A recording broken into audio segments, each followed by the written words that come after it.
The Frontline starts now. And we welcome you to another episode of the Frontline podcast. Kortney Kenny, pleased to be joined by Harrison from the Garrison with the biggest hat known to man. This Huge is like hats. This is like it's almost like what's his name, Orman Jensen there from SpongeBob. He was number one. Just giant. I was just like, how can I be more obnoxious on the podcast? I love it. Let's get this. I love it. I mean, as a Leafs fan, I don't look. I'm wearing a Leafs shirt. You're wearing. I am Habs so hat. happy that you're wearing a Leaf shirt. It kind of worked out today. Yeah. We do not coordinate our wardrobes whatsoever. We do not. Would have been good if you had like a Leafs hat and like another beer shirt. Yeah. Like, what's a really good like bad beer right now? Paps is always a good Yeah, go-to. okay, there we go. Yeah, well, please PBR sponsor us, Leafs hat. Please sponsor us, Paps or Landshark. But anyways, Harrison, lots has happened in the past week, but so we'll have a bit of a jam-packed episode. We actually have some guests this week for the first time in a little while too. Yeah, it's been a bit in the middle of playoffs too. Yeah, it's it kind of worked out. The Voodoos have a little bit of a break because I think they wrapped up the Hearst series a little bit quicker than anyone thought, which we'll get to our kind of first round in a little bit when we talk about the NOJHL. But yeah, that series was over a game early than either of us had expected. Yep, and pleasantly so. Yeah, it was nice. Saw that game wrap up in convincing fashion too. That series ended, especially after how that series went. But we'll save some thoughts. Yeah, well, exactly. So we'll kind of touch on the OHL, but very lightly because as the time of recording this, while the battalion have only played 3 games. Yep. And by the time this comes out, well, they'll have played 4 with Game 5 hot on the heels. Yes. So we kind of got danced in the middle because it's like we don't want to date ourselves too much. Well, it's hard not to. It's 2-1 battalion right now in the series and kind of where I think we thought they'd be, but the injuries are not great. Ooh, yeah. Yeah, that kind of was not the storyline I was expecting to emerge out of this one. This was my fear of facing Barrie. Yeah. But it's happening with Kingston.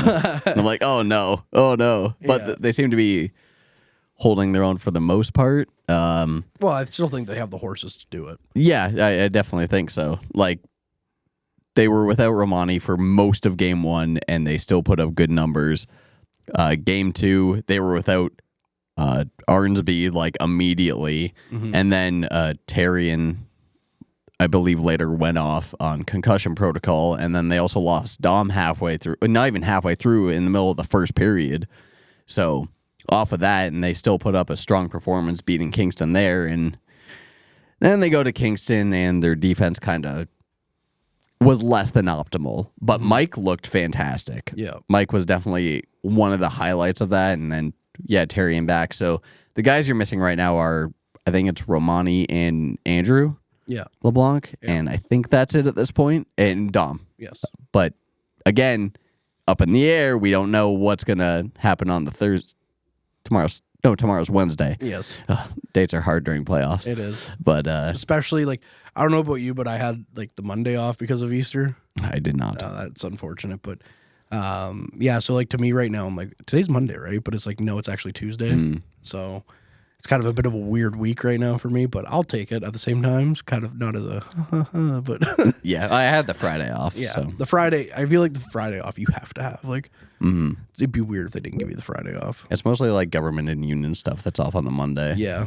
So like yesterday work was slow because half the government was off and people were like still in flux. So it was just like, okay, cool, catch up day.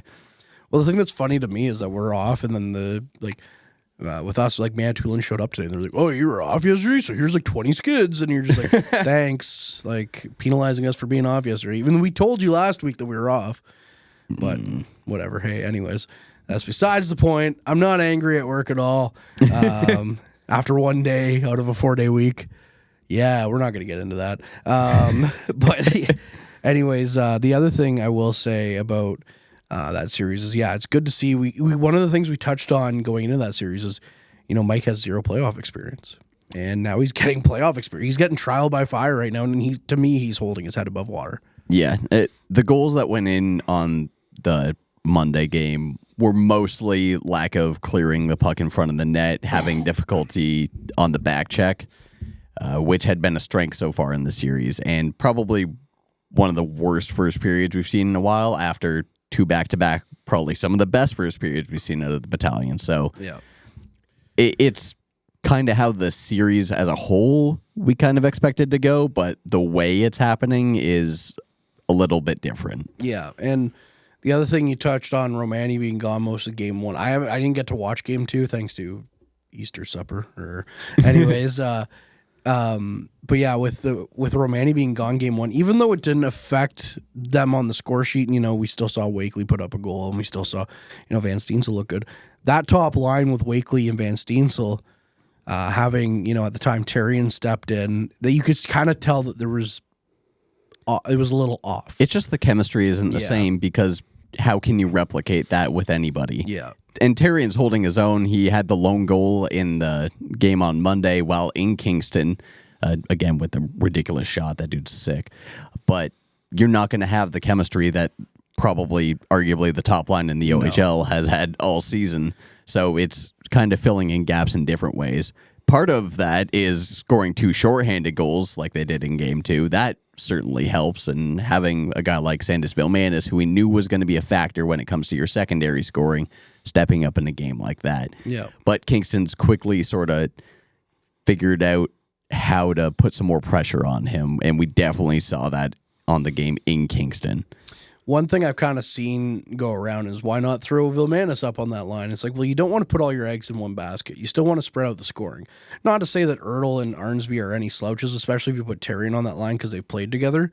But you don't want to take, Vilmanis and put him on that top line, and now all you have to do is shut down that top line. Well, that was, I'm going to paraphrase a bit, was one of the things that Ryan Houlihan talked about going into the playoffs was, cool, you can focus a lot of energy on shutting down that top line, but how do you shut down a secondary line as well with a guy like Vilmanis on it? So that's exactly it. But having that top line kind of be fractured a little bit, it slowed things down a bit, but not as much as I would have expected. Yeah. So it's filling in gaps, and honestly, the fourth line has looked pretty good so far. Yeah. Having Richter be back in the lineup, he looked pretty good in the first little bit of the Kingston game. His back check looked fairly effective. He wasn't afraid to go in there and play with some dirty, like in the corners, in the tough areas. Same with Amidovsky. They got rocked a bit, but they weren't scared. They were trying, and they looked fairly good. And Cook has been physically pretty impressive so far. Yeah. Especially in comparison to the beginning of the season. So. Yeah, we were kind of scratching our head about that acquisition at first, but he's turned into quite a find for North Bay for sure. With that being said, though, we will cut to a quick break, and we'll be back on the other side to hear from Zach Turner and Dylan McElhinny, 2 out of the 3 overtime heroes in that series against Hearst for the Powassan Voodoos on the other side of this. Average Joe's Eatery and Patio Bar is North Bay's only year-round lakefront restaurant. On the shores of beautiful Trout Lake, we have been serving delicious food and stunning views since 1999. Indulge in one of our delicious menu items, or simply sit with a cocktail in hand and watch the beauty of Trout Lake before your eyes. Check us out online at averagejoes.net or visit us in person at 3501 Trout Lake Road, North Bay. Hey there, I'm Mike the Financial Advisor. When you strip it down to its core and you take away all the industry jargon, I help people solve financial concerns. So if you're concerned that you'll never save enough to retire comfortably, or that your kid is going to graduate post-secondary $40,000 in debt, or maybe even that life is going to take a really unfortunate sideways turn and somebody is going to have to open a GoFundMe page for you and your family, I can help you prevent all of those things from happening. If you want to see how, you can find me on Facebook, Instagram, and TikTok. Just do a search for Mike the Financial Advisor. You should find me. You rely on your vehicle to take you to the places that matter most to you. So bring your vehicle to the team you can rely on to keep it running at its best. Dave's Automotive Services. Whether you're getting your car or truck ready for the season with a tire change, making sure you're safe on the road with an inspection and certification, or doing your due diligence to keep your vehicle in tip-top shape with regular maintenance, Dave's Automotive Services has you covered. Expert troubleshooting, quality repairs, and time-efficient labor are the 3 stars of service you can expect when you bring your car or truck to Dave's Automotive Services at 411 Airport Road. Call 705-478-5544 and book your appointment today. And we're back with another portion here on the Frontline podcast with 2 returners here for the first time, well, second time, I guess. I just said the words returner. Dylan McElhinny, Zach Turner, also 2 out of the 3 overtime heroes in the series against Hearst. Gentlemen, you guys take down the Lumberjacks. Dylan, let's start with you. How does that feel? It felt great. I mean, for me, like they knocked me out 2 years ago, so got a little revenge on them and just keep it rolling now. Zach, your first taste of playoffs here, beating Hearst. It was a fun series with it going to overtime so many times. So it was super nice to get them in 5 and just send them right home. All right, I want to ask you first because got to see Dylan's pretty well, his overtime goal, but yours on the camera from home, we couldn't see it. The announcement was just kind of like, it's in. So take us through the play of Game 1 overtime hero. Crazy way to end after that game. Mine was a classic Turner goal. Like I think the puck just popped out in front of the net. I just whacked it right in. I think the goalie thought I was going back door, so he was off of his post. Do you know what? I don't know if you might not have been able to see, but like they turned it over at like the top of the circles. It came like right back down low real quick, and RP had it on his backhand. Like Mike saw that and just like jumped back door. Yeah. And like took his guy with him, and RP was passing to Mike, and it hit the guy's stick and bounced right through. Yeah, so it just bounced like right. You just put it right in. Yeah, and I was like, it was a perfect opportunity to score. And I just happened to put it in. It was so exciting because that was huge to get Game 1, and win that game. No doubt. So I couldn't tell you like I was planning to do that, but I was planning to do the celebration. I'll tell you that. On the bench, I was like, if I'm scoring, we're doing the selfie stick. So the funny thing is, so I'm watching it at like Chris Dawson's house, and his wife immediately, as soon as you guys do that, she's like, they were talking about that in the room. Oh, That's this guy. He loves the sellies. Well, no, because we were on the bench, and I was just like, I'm going out there, I'm going to score. Like, I just get that feeling. And I'm like, I'm going to do the selfie stick, too. I got to do something. I think it's great. That's a great time to flaunt, you know, and do something a little over the top. So, I mean, the boys got right into it right away. They were all right behind awesome. Yeah, Dan pulled out. Dan got in. Yeah. It worked out perfectly. Yeah, it did. That was about the only thing in the video that you can see because everything else is so far away. Yeah. They like didn't zoom in at all. It's weird, like on the video. And it's almost like their camera's like off a little bit because like it looks like the rink's like falling over a little bit. That rink's kind of dark too on video. Yeah. It can be. Well, it was all yellow through Game 1 and 2, and then Game 5, it was like finally, the ice is white. Like, but yeah, it was just like I said, we're watching it on TV and couldn't tell anything, and even the announcer was kind of like, it's in. Yeah. We had no just idea. right place, right time. I was on the bench. I was so confused. Yeah. I seem to find those opportunities a lot. Just being in the right place at the right time. That's okay, though. You can't teach that though, man. Yeah. No. Yeah. Just a little Irish. You get your bounces, you put them in. Worked out a little bit. Yeah. I would say. So 3 out of the 5 games go to overtime, which is absolutely ridiculous. Then you guys come home. Yeah. You're tied 1-1. Obviously, for you guys going up there, is a split like the minimal that you want coming out of Hearst, or do you want the 2-0 lead? I mean, everybody wants the 2-0 lead. I think we could have easily got the 2-0 lead. I think we know that we kind of beat ourselves in Game 2, and like, I mean, we almost came back. Like, it literally. I mean, we still almost could have won that game, but I think we knew we had better hockey to play, and like, we felt pretty confident regardless of it being 1-1. Like, stealing one game up there is the most important thing. Like, you just can't lose both. So, obviously we would have liked to get them both, but made it work. Yeah, split's not too bad coming home, getting the home ice advantage, I guess. Yeah. Winning the first game is always huge, too. Yeah. That was big, too. Yeah, big momentum. Yeah, like boost. Because you scored late in the third in that one, and they come back and tied. Well, I had the game-winning goal for like the last 5 minutes of the game, and then they tied it. I was like, come on. So that's the thing. They tie it. They go into overtime. And you got to think, like, the team that scored last has the momentum, right, going into overtime. You would think. And then... Usually. Yeah. And each time, they were the team that scored last going into overtime. Except for, I think, Game 4, you guys scored last. Going into... Anyways, it's been a while. Yeah. Which is wild to think. Hard it to hasn't been remember. that long. We're a good overtime team, though. Yeah. Like, when we get put in the hot seat, all of our guys I think we know- thrive in it. Yeah, we do. I think we do. like it. Like, we play better in it for some reason. I don't know. It ramps up the intensity. Like, every single overtime against them, we just dominated. Yeah, They had zero like, chance. We like, even just watching some of those periods of overtime, like, they really didn't possess much of the puck. They didn't like, we controlled play. Like, that's what we want to do. I mean, that's a good thing. So, well, and the thing about it too is that, like, even like we were talking about it just before now, your last game against them this year was in overtime too. yeah, Ricci with the big goal on that one, but yeah. I mean, a little different than the 3-on-3, but still, I mean, I think, we've done it a little bit in practice, and, we're comfortable playing in overtime. Like, we trust each other, and I think that's the biggest thing. Just had a few wins. For you guys, what's better? Is it the 5-on-5 continuous overtime or 3-on-3?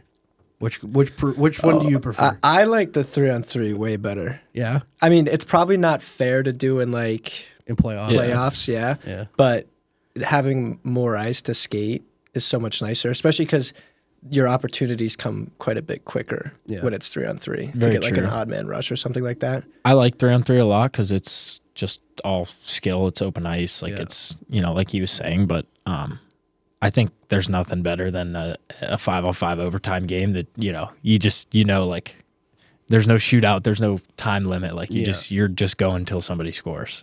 There's something about that. So before we get too deep into the series, then I'll ask you guys this. Is it nice to score? What's better, scoring and silencing their home fans in overtime, or scoring and having your fans go crazy at home in overtime? Ooh. Because you guys both have opposite sides of the spectrum. And they're both pretty sweet. They are pretty sweet.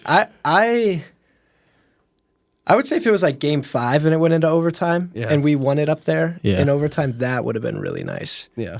But to start honestly, the series, I think we were all kind of surprised. Like game 1 wasn't that loud, like especially compared to game 2. Like I know. Don't get me started on that horn in game 2, and I was on TV. So I've played a series up there. I know what it's like. Like it's brutal, and it was still loud. Don't get me wrong, but not like I was expecting in game 1. But they did go pretty quiet. It was pretty awesome. Yeah, getting them quiet was nice, but Powassan getting loud. We want Powassan to get on their feet, so that's always nice. Yeah, the game 4 one was just. I mean, that was like a crazy game. So I think it was just like one of those ones which just worked out perfectly. Like the crowd was going crazy. It happened right by the bench. Gives the people something to enjoy. Exactly. Put on the show. Yeah. You guys definitely did that in games 3 and 4. And of course, when you guys are sitting on the bench though, and they score with like 28 seconds left in game 3, what's the mindset on that one? Because for me, I mean, I'm not playing the game, but for me calling the game, that's pretty deflating. Like to me, I'm like, come on. Yeah, that was tough. That was tough because I forget how it all kind of happened, but they had the long backdoor pass. Well, to lead up to that, they had momentum. Oh yeah. So we were already like everyone kind of already felt like, oh, this could be bad. Yeah. So once they scored, it was like, we're going again overtime. Yeah, I think it was just like first of all, that pass was ridiculous. I mean, he sent a crazy saucer pass right to the backdoor guy. I mean, it had no business getting through. No, it was a heck of a play. I mean, D-Rock still, to his credit, almost got there and made the save. But, I mean, I think we were all just, like, pissed. Like, we were like, we could taste it. Like, the win was right there, and we were just kind of like, come on. Like, are you serious? Like, right now, like, we get that type of play. Like, so, I mean, I think we took it the right way, though. Like, we didn't let it get deflated. Like, we didn't get deflated off of it. We just more said, like, we should have won this game before that. Like, let's just go win it again. Yeah, exactly. So, So in overtime, before we talk about the game 3 overtime winner, there's that shorthanded breakaway on D-Rock where I think everybody in the building's like, oh no. Right? Oh yeah. That wasn't overtime. That was in game 4. Well, there was the one I gave to Patterson. Well, that's not the one I was talking about. Okay, we'll talk about that one in a moment. No, we don't have to talk about that one if you don't want to. We'll glaze over that one, but there was a breakaway in game 3 I'm trying to remember on D-Rock because with the NOJHL highlight of the night package, it wasn't a breakaway. He made an amazing glove save down in your end, and then you guys come down and score maybe like 2 minutes later. But either way, I don't remember. I'm trying to remember. I'll show you guys the video when it's funny. done because it's like it was like, oh my god, game saver at one, and then Wraith speak of a great pass, Wraith with a great pass. It's really funny though in the video that our guy Harrison got in the corner, you can hear Chris Dawson be like, "Oh, and Hollywood's gonna shoot it," and then he passes it over to Lucky. That's funny. But actually, a lot of us from the bench were yelling, "Shoot!" Yes. Well, honestly, like they were leaving the backdoor guy wide open all night. Like I had one in the first period on the power play that same game. Little, like, just walked right in. No one stepped to him. Just took a couple steps and like put it low, far side off the pad, and it literally bounced right through my feet. Oh. And I was like, I told him, I was like, it's there. Like, so, and that's exactly how the game winner went in. So we were all laughing. The thing that sucked about it was he hit, like from my angle, and you can see it again from Harrison's as well, is that he hits the goalie at first, and you're like, oh no, and then it just like trickles. He banked it off him. And there's nothing he could do about it. The goalie, like that's got to be the most helpless situation in the world. That's classic Lemke though. How he scores, he loves to bank it off the goalie. I was like, you have a wide open net to shoot at. Why'd you shoot it at the goalie? Man? Like, well, it looked like, to me at least, the puck was like spinning like crazy off the pad. Yeah. So I think he just was thinking, quick, get it on net, and probably just hit him, and well, was like, it worked went out. in. It worked out pretty good. Yeah. Made the crowd a little louder. Okay, so then we'll go ahead to game 4 then, and we'll talk about that one. Another crazy game where Dylan didn't do anything wrong at all in the lead up to that. No, not all game. That was I played perfect all game. Yeah. You made up for it. I did. So here's the question then, in this thing that we're gonna glaze over, in the play that you didn't make any mistakes on whatsoever. The non-mistake happens and you go down the ice chasing this guy. What's in your mind where you're like watching him shorthanded breaking on your not break in on your goalie? Yeah. Well, to be honest with you, that was like the worst. Like, I don't even know what happened. Like, it was the puck came out of the zone. I was like coming up late. We had the power play breakout, so I'm like behind. Like I swing behind the play. And so I'm coming into the zone late, and it gets thrown right back out. And I was like right on the blue line when I got the puck. So I wanted to turn to my forehand side, and like, because everyone was still offside, so I couldn't go in the zone.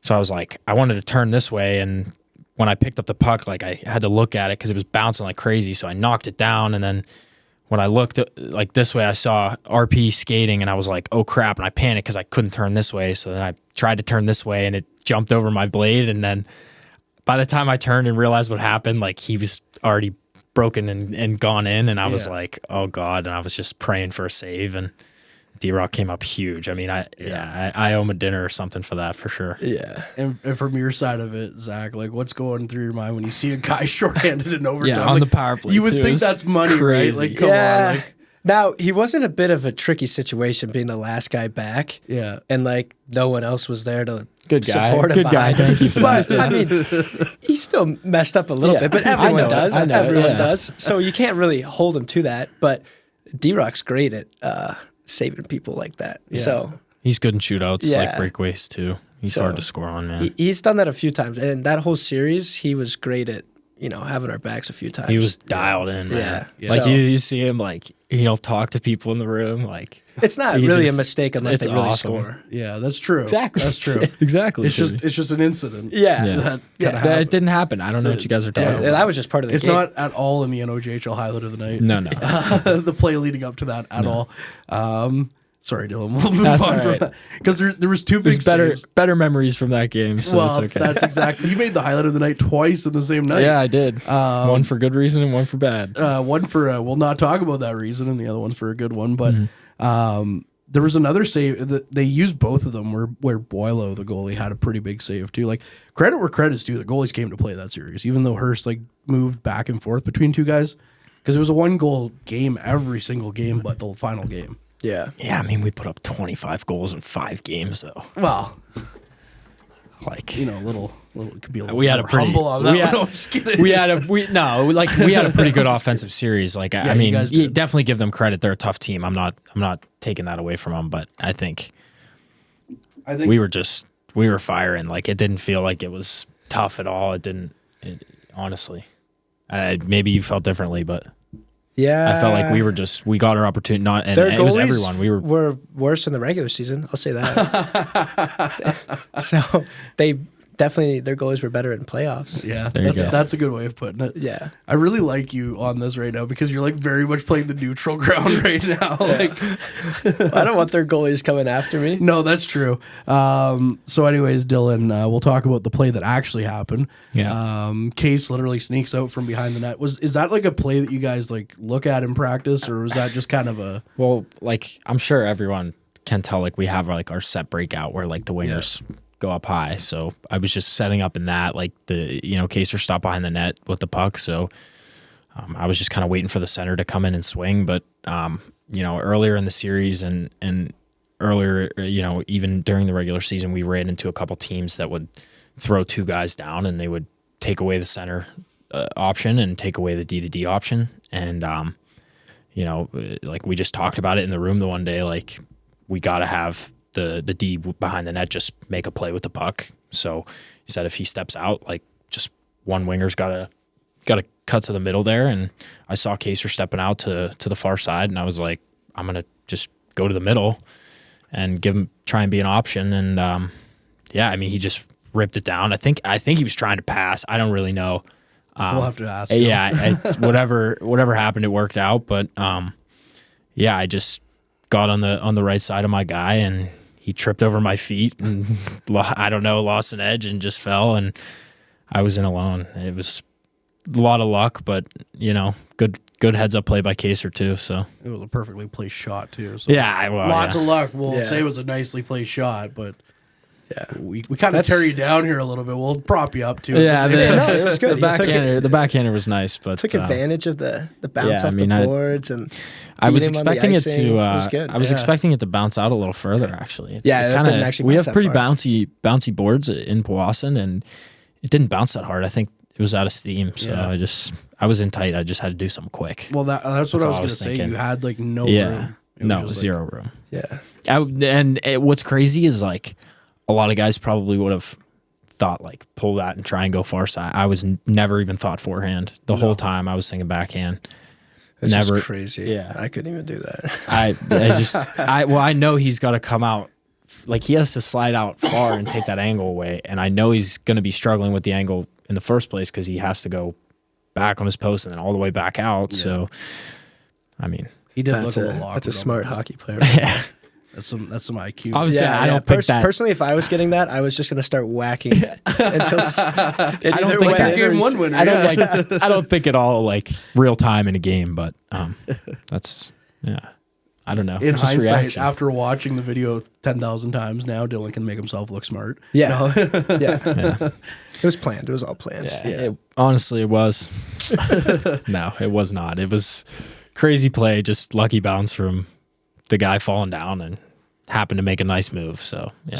So for both of you, when you see that puck, in your case, hit the top of the net, in your case, cross the red line, and the game's over, what's that feeling like? I can't imagine there's many better feelings in hockey. You can go first because I didn't even know mine went in. So go ahead. It's a super nice feeling. For me, it was just like, oh my gosh, no way. And then you're immediately surrounded by everyone. So I didn't even have a chance to like think for a second. Everyone's just screaming in your face. Like, well, you thought enough to go and do the selfie stick. So. Yeah, well, okay. So the story on that was because we were talking about it on the bench. Like, we're going to do a celebration if we score. Yeah. And when they're all like surrounding me, right, RP goes, do the selfie stick, do the selfie stick. So I don't know if you could see, but like they come to me, say like, oh, we got in like a huddle first. Yeah, and there was like a huddle it. first, and then we broke out of it and then did the celebration. Yeah. So it was electric. It happened very fast, but it was better awesome. Though because more guys got off the bench. Yeah. It was good. Yeah, it makes you super happy. Sick Selly too. Yeah, for me, like I said, I had no idea mine went in. I honestly kind of just blacked out in that whole for like 5 minutes there. He's on the ground with dogpiling on top of it. No, that's the best video we've ever gotten all year, by the way. Yeah, that was the video of it was awesome. I mean, it's just great. Like the pile by the bench was awesome. But no, I knew I got the shot off, but after I shot it, I was like trying to follow the puck to the net and like watch it, and I literally just couldn't see the puck. I didn't know where it went, and then I got like behind the net and I heard it hit the bar, and I heard it hit like the back bar. Like, there's a little difference. I think most hockey players could probably tell the difference, but I just heard it hit that, and I was like, "Oh crap, it went in!" And then I was like, "I got a celly," so I went down and just I don't even know what I did. At that point you're just pumping your fist down like, on my knee. I threw a hand up, and then by that time I just was getting tackled. So yeah. It was funny because pretty crazy. credit where credit's due. She's not on the mic right now, but Cassie was getting all of our social content for that game. And then Brad, our one guy, showed up for the third in overtime. Yeah. And he was like climbing on the boards, getting videos. Yeah. And then he's like happened to be in the perfect spot for the dog pile. And then he's like moving the glass to him. Yeah, we had. I remember like looking up once I could actually like see out of the top of the pile. I looked up and all I see is our scratches, just like climbing on the glass, shaking. And I was like, oh my god, this is nuts. Well, that's a big deal, right? Like a 3-1 series lead is bigger than it's tied 2-2 going back up. Yeah, so that was a big deal. Yeah, like that's. You it's not like you've won the series, but it's as close as you're going to get to winning the series without getting that fourth. I mean, game. they were pretty defeated after that too. Was they they had to drive 7 hours back, after that. So, well, because that's the thing. That's the tough. only game that wasn't within a goal. I mean, they kept close with you guys as best as they could in Game 5, but you could just tell watching it. Yeah, exactly. That they didn't have it. They didn't have it in the tank. But I'm all about really disrespectful sellies, so I would have done like something at center ice like they do after each win. Yeah. I would have done something like that after an overtime win. Oh, well, you kept getting told to shoot the moose. Yeah? Yeah. That would have been good. There. Oh, that would have been amazing. Because I got that moose with the smoke that comes out of its nostrils. Yeah. And that's not like a game one selly, though. No, I couldn't have done that, Yeah. but Hardo, our assistant coach, was like, will someone shoot the moose? Yeah, he did say that. Yeah. But no, I also think it's really poetic that because he was, to credit where credit's due, you hate the good players. And I thought Shillinglaw had a pretty good series for the most part. And I'm really glad it was his giveaway to McMillan that was like the series winner too. Yeah, that was crazy. Like I don't know if he just didn't see him coming or what, but how do you not see him going? I don't know. He came flying, beeline that right at him. And then I think he came right off the bench. Yeah. I want to say. And like McMillan's money on the breakaway. I think everyone knew he was burying it. Yeah. Because up until that point, they kept trying to keep it close. And then after that, they were just like, all right. They were hanging on by a thread, I think, at that point. Yeah, like they were done. Yeah. The goalie change was also strange, kind of thing. Just they were trying anything at that point. But when you guys go up there, up 3-1, obviously you don't want to, it's a road trip to Hearst. It's a long trip. No disrespect to the people of the Hearst. It's a long trip. So going up there for Game 5, where you guys are like up 3-1, is there like, let's finish this now, or is there that confidence that you guys got this kind of thing? Or we were finishing it no matter what. Yeah, the series was. It wasn't coming back. Yeah. Well, I thank you because I had a free Sunday because of it. So I don't get those. We wanted the free Sunday. Yeah, we wanted the free Sunday too. Yeah. We were not going to ever play them again. No. Yeah. No. I think we all kind of felt it. Like we knew like we had and honestly, like you could ask anybody, we didn't play our best game in Game 4. Like we really had no business being in that game, and then to come out in overtime and get it done, like that was just crazy. Like it just kind of set us back on the right path, and then we came out in Game 5 flying. Like we played solid. They actually came out flying too. They came out good in the first, but I think as the game went on, we just kept it up. We just were rolling. That's funny that you say that because I forgot about that with Game 4. It was like 2-0 Hearst at one point. Yeah, we weren't. I mean, we weren't even in the game at the start. Like we were. It was like I said. Like I personally didn't have a good game. Like all game, I was struggling. Just didn't feel you had good. a good And then final 10 seconds. Well, yeah, but like I think it was just kind of everyone. Like we were just a little flat. Yeah, it was a little bit of a flat fourth game. Mm-hmm. But it's hard for me. This is my first time ever doing like a 7-game series. Oh, really? Yeah, it's crazy. Like for most guys, they don't experience that. Yeah, I mean it's hard on your body. It's hard on the travel is really hard. Like it's hard mentally. I mean, it's a process. So what kind of playoffs are you used to, Zach? Last year I did a 3-game series. Oh, okay. And then we went to nationals, and it was just like round robin. Oh, okay. Yeah, with like 6 teams or something like that.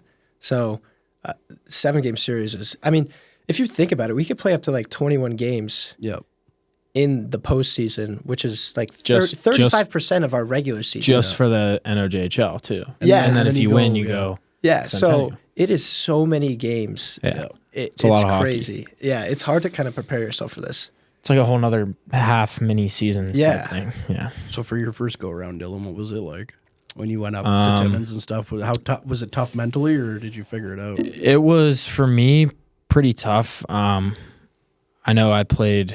I want to say Game 1. I played games 1 and 2 at home against French River, the first round. I played pretty good. I had a great Game 2 or no, I had a great game one. Scored, had like a goal and an assist or something like that, I think, and then had a decent game two. That's what it was. And then my coach sat me for game three in French River, and I remember just being like really pissed, and that was kind of tough. But I think being a rookie, like you just kind of know, like it's some points during the season, like you're gonna sit when you don't want to. So I just kind of used it as fuel, and I was back in the lineup the next night and had another really good game. And then we swept French River that year, so it was pretty quick. That's not a terrible bus ride, like we said. We're saying earlier, it's only like 4 hours, so it wasn't too bad. But that Hearst series was nuts. I mean, it was crazy. Like that Hearst team was crazy. The fans were crazy. The rivalry with Timmins was crazy. Like, I mean, it was. You want to talk about a battle? Yeah, it was fun though. They came out on top, unfortunately. Yeah. Well, and Hearst always seems to ice a pretty good team. Going back to the first time I really paid attention to them, 2018-19. Yeah. They went and won in 2019. Mm-hmm. They swept the Voodoos in the East Division final. So, with that being said, though, I mean, you looked at the two series in the East. Everyone kind of knew Timmins was going to have their way with Iroquois Falls, I think, at some point. Iroquois Falls, if they got lucky, might have had a win out of it. And so most of the eyes, in my opinion, was on your series and thought maybe this is a series that's going to go long because you guys were very close in the standings. It was 1-goal games. How huge now, as we kind of dip our toes into that Timmins series and look ahead, how huge is that you guys took care of business as quick as possible to rest up just as much as Timmins is now? It's so huge. Like, I don't know how it was last year, but I know, or I wasn't here last year, but I know that a ton of the guys were injured, sick, hurt going into the second round, and that really kind of hurt the Voodoos last year. Yeah. So us being healthy, getting that done in 5 games, and having time to rest before the next series is huge. Like, it feels so nice. Yeah, I mean, I think, he hit the nail on the head. Like, also, too, just not playing around with them in the elimination game. Like, we had one elimination game, and we won it. So I think that's, how you want to be in playoffs. Like, you don't want to get in those situations and not do anything with them. So, yeah, I mean, getting that done it's more confidence. It's just makes us feel better as a team. Like we had Sunday off, so got a couple days off there for the rest. Those long trips are tough on the body too, so it's definitely helped with that. Yeah, you can only get so comfortable on the bus for exactly 7.5, 8 hours.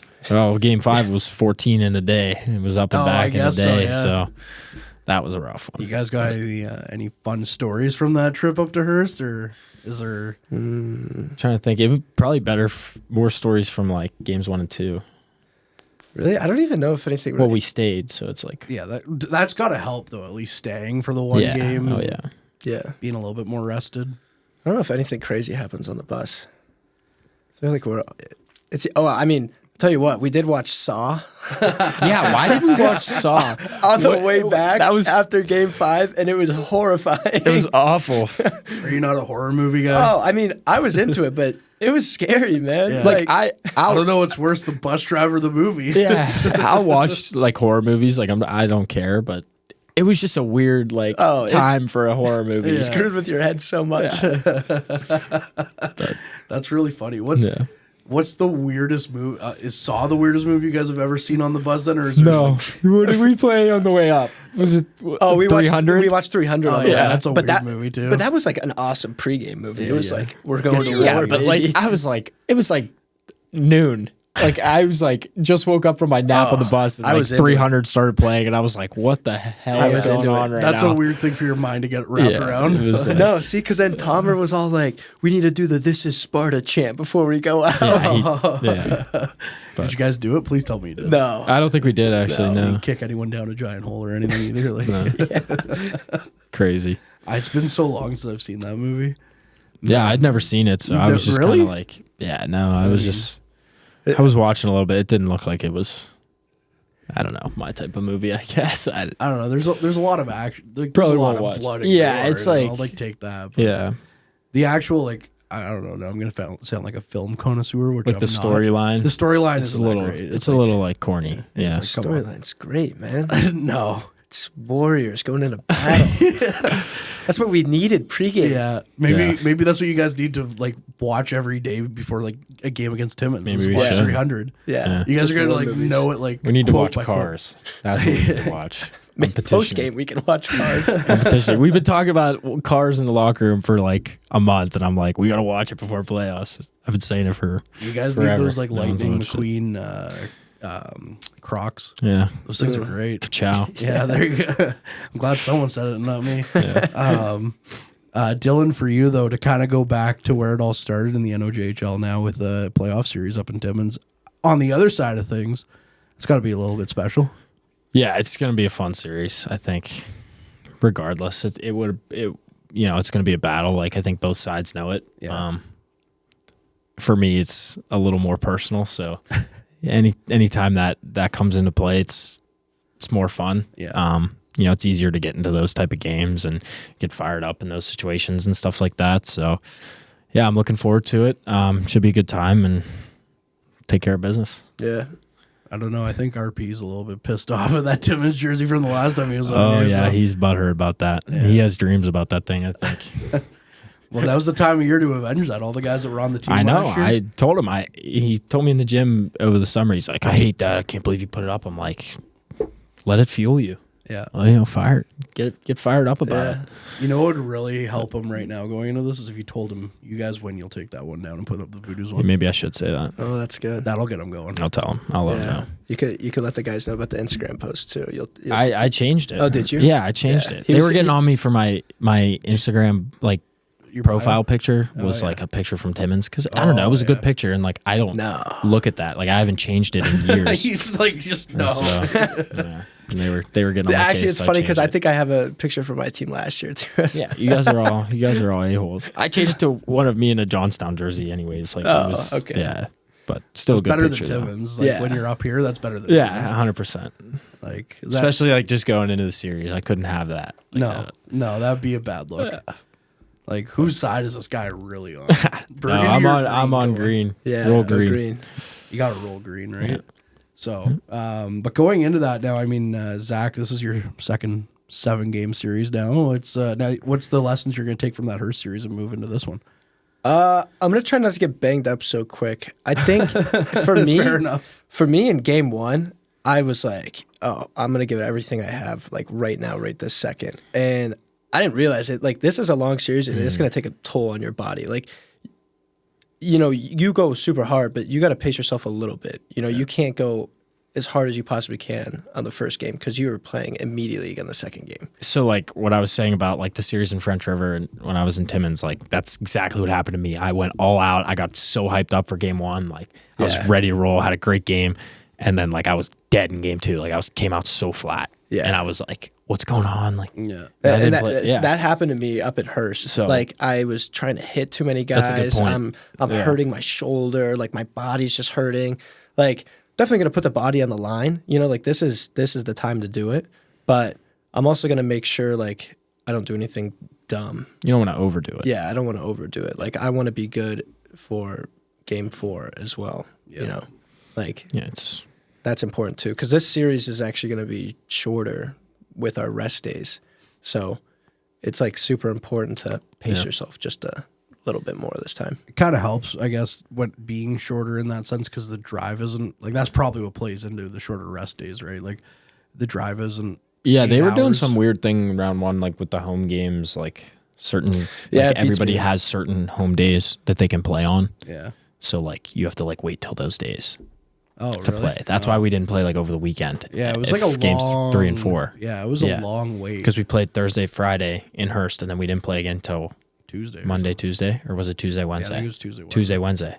So yeah, Well, it was it's like- crazy that we're playing Sunday night. Yeah, Sunday night in Powassan feels weird. It's funny because Fire me up.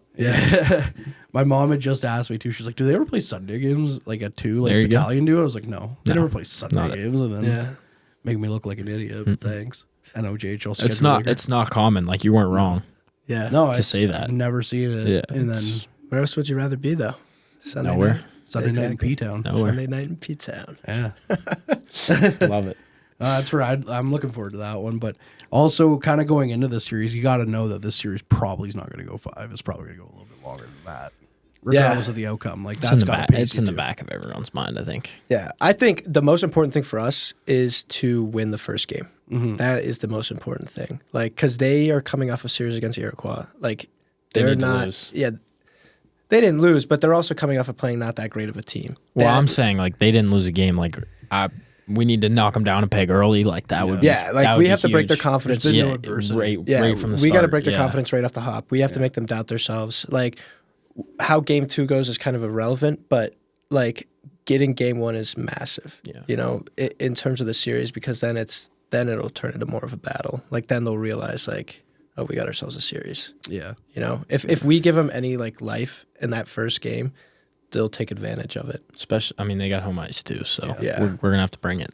Well, you win game 1 and you take away home ice, right? Like, just like you did the Hearst. And that's not a bad thing. Nope. Yeah. Silence the Mac. Can't complain with that, right, Dylan? Nope. Not at all. I'm looking to do that a few times while we're there. So. Oh, yeah. Feel pretty good. I'm sure to score an overtime winner and silence them there. That would be sweet. I scored in like the second or third period. I think second period of our last game up there. That was the first time I'd played like on the away side of that rink, and I scored there. It was pretty nice. It was a good feeling. Can't complain too much. Yeah. The best overtime celly I've ever seen in Timmins was in the 2019-20 season. It was their first game up there. Greg Trudeau-Paquette scored in overtime for the Voodoo and just skated right off. Yeah, that's pretty electric. The Kachuk. Right skated right off. He was gone. See, I wish we got sticks because I'd just throw mine in the stands. There you guys go, have it. Yeah, I'm sure they would love you for that. Oh, yeah. They would. Do they have like the mesh around the whole arena there too, like they do in Powassan, or is it more open? It's open in the middles. Yeah, I don't think they have the mesh all the way around. No, so there you go. You could throw the stick. Oh, yeah. I mean, that's expensive. I wouldn't recommend it. But I wish I could. I'm not going to, but I wish I could. That'd be great. Yeah. Throw the stick, it'd walk be a off good the celly. ice. Yeah. It would be a great celly. One of the last questions, or one of the last things I want to hit on with you guys, though, isn't playoff related. I talked to you about this already in our post-game video, and we'll talk about it too. But since then, also, Zach, we got to touch on that as well. You've recently made a commitment. Why don't you tell us where you're going to be playing hockey next year? I know we want to focus on the playoffs, so maybe don't jump ahead. Too. But it's a big deal. Exciting because it's a big thing. I committed to Manhattanville College, NCAA D3. And that's one of the main reasons I came up here to Powassan, was to get that commitment. And, you know, actually tying into playoffs, Peter said that was what he was going to do for me. Now for him, I have to help him win. There you go. He helped me, and now I'm going to help him. But, yeah, I was lucky enough to pick up a commitment. It's super exciting times. You know, we went on a ton of school trips, visited, I mean, easily like 10 schools. You saw a lot of schools. I went all over the states visiting schools, and I took in a lot of information. I was lucky enough to be able to pick, you know, what school I wanted to go to, and just getting a scholarship, it's huge. It's a great opportunity. Yeah. It's great. I mean, like, you get to play hockey, you get an education. It's all what you've been building for, right? So, yeah, exactly. It's fun. So it's a lot of fun. I bet it is. Yeah. And speaking of commitments, you have also committed. I know we talked on it, but why don't you tell everyone as well, Dylan? I committed to Anna Maria College a couple days after Turner. Yeah. Yeah. So I'm super excited. I mean, I think, you know, I have a friend there, kid I played with, who's playing there now. So, you know, was able to talk to him a little bit and kind of hear some stuff from his point of view, which was good. Yeah, it seems like it's going to be the right fit for me. So I'm excited. So kind of bouncing off that for you, Zach, what you said you toured a lot of schools. What was it? What was it that in your head, this is the right fit? Like what were you looking for to check off the checklist? You know, for me, it was a good combination of the school and the hockey program. When we went on these trips, we kind of found out like every school had like a great pro and every school had like a con. Yeah. So it was finding like a balance that I thought worked best for me, you know, and at Manhattanville, they just had pretty good school and they had a great hockey facility. So it just works for me. And it's right next to New York City, which I think is going to be super cool. Just like that'll be a ton of fun. Yeah. I mean, I'm 40 minutes away from the city. So it'll be nice to live in a little bit more of a populated area, which I'm really looking forward to. Yeah. It's not like Powassan's the mecca of the world. Come on now. Yeah, I get a couple of options for my gas station choice now. Yeah. And for you, Dylan, the same question. What was the checklist for you?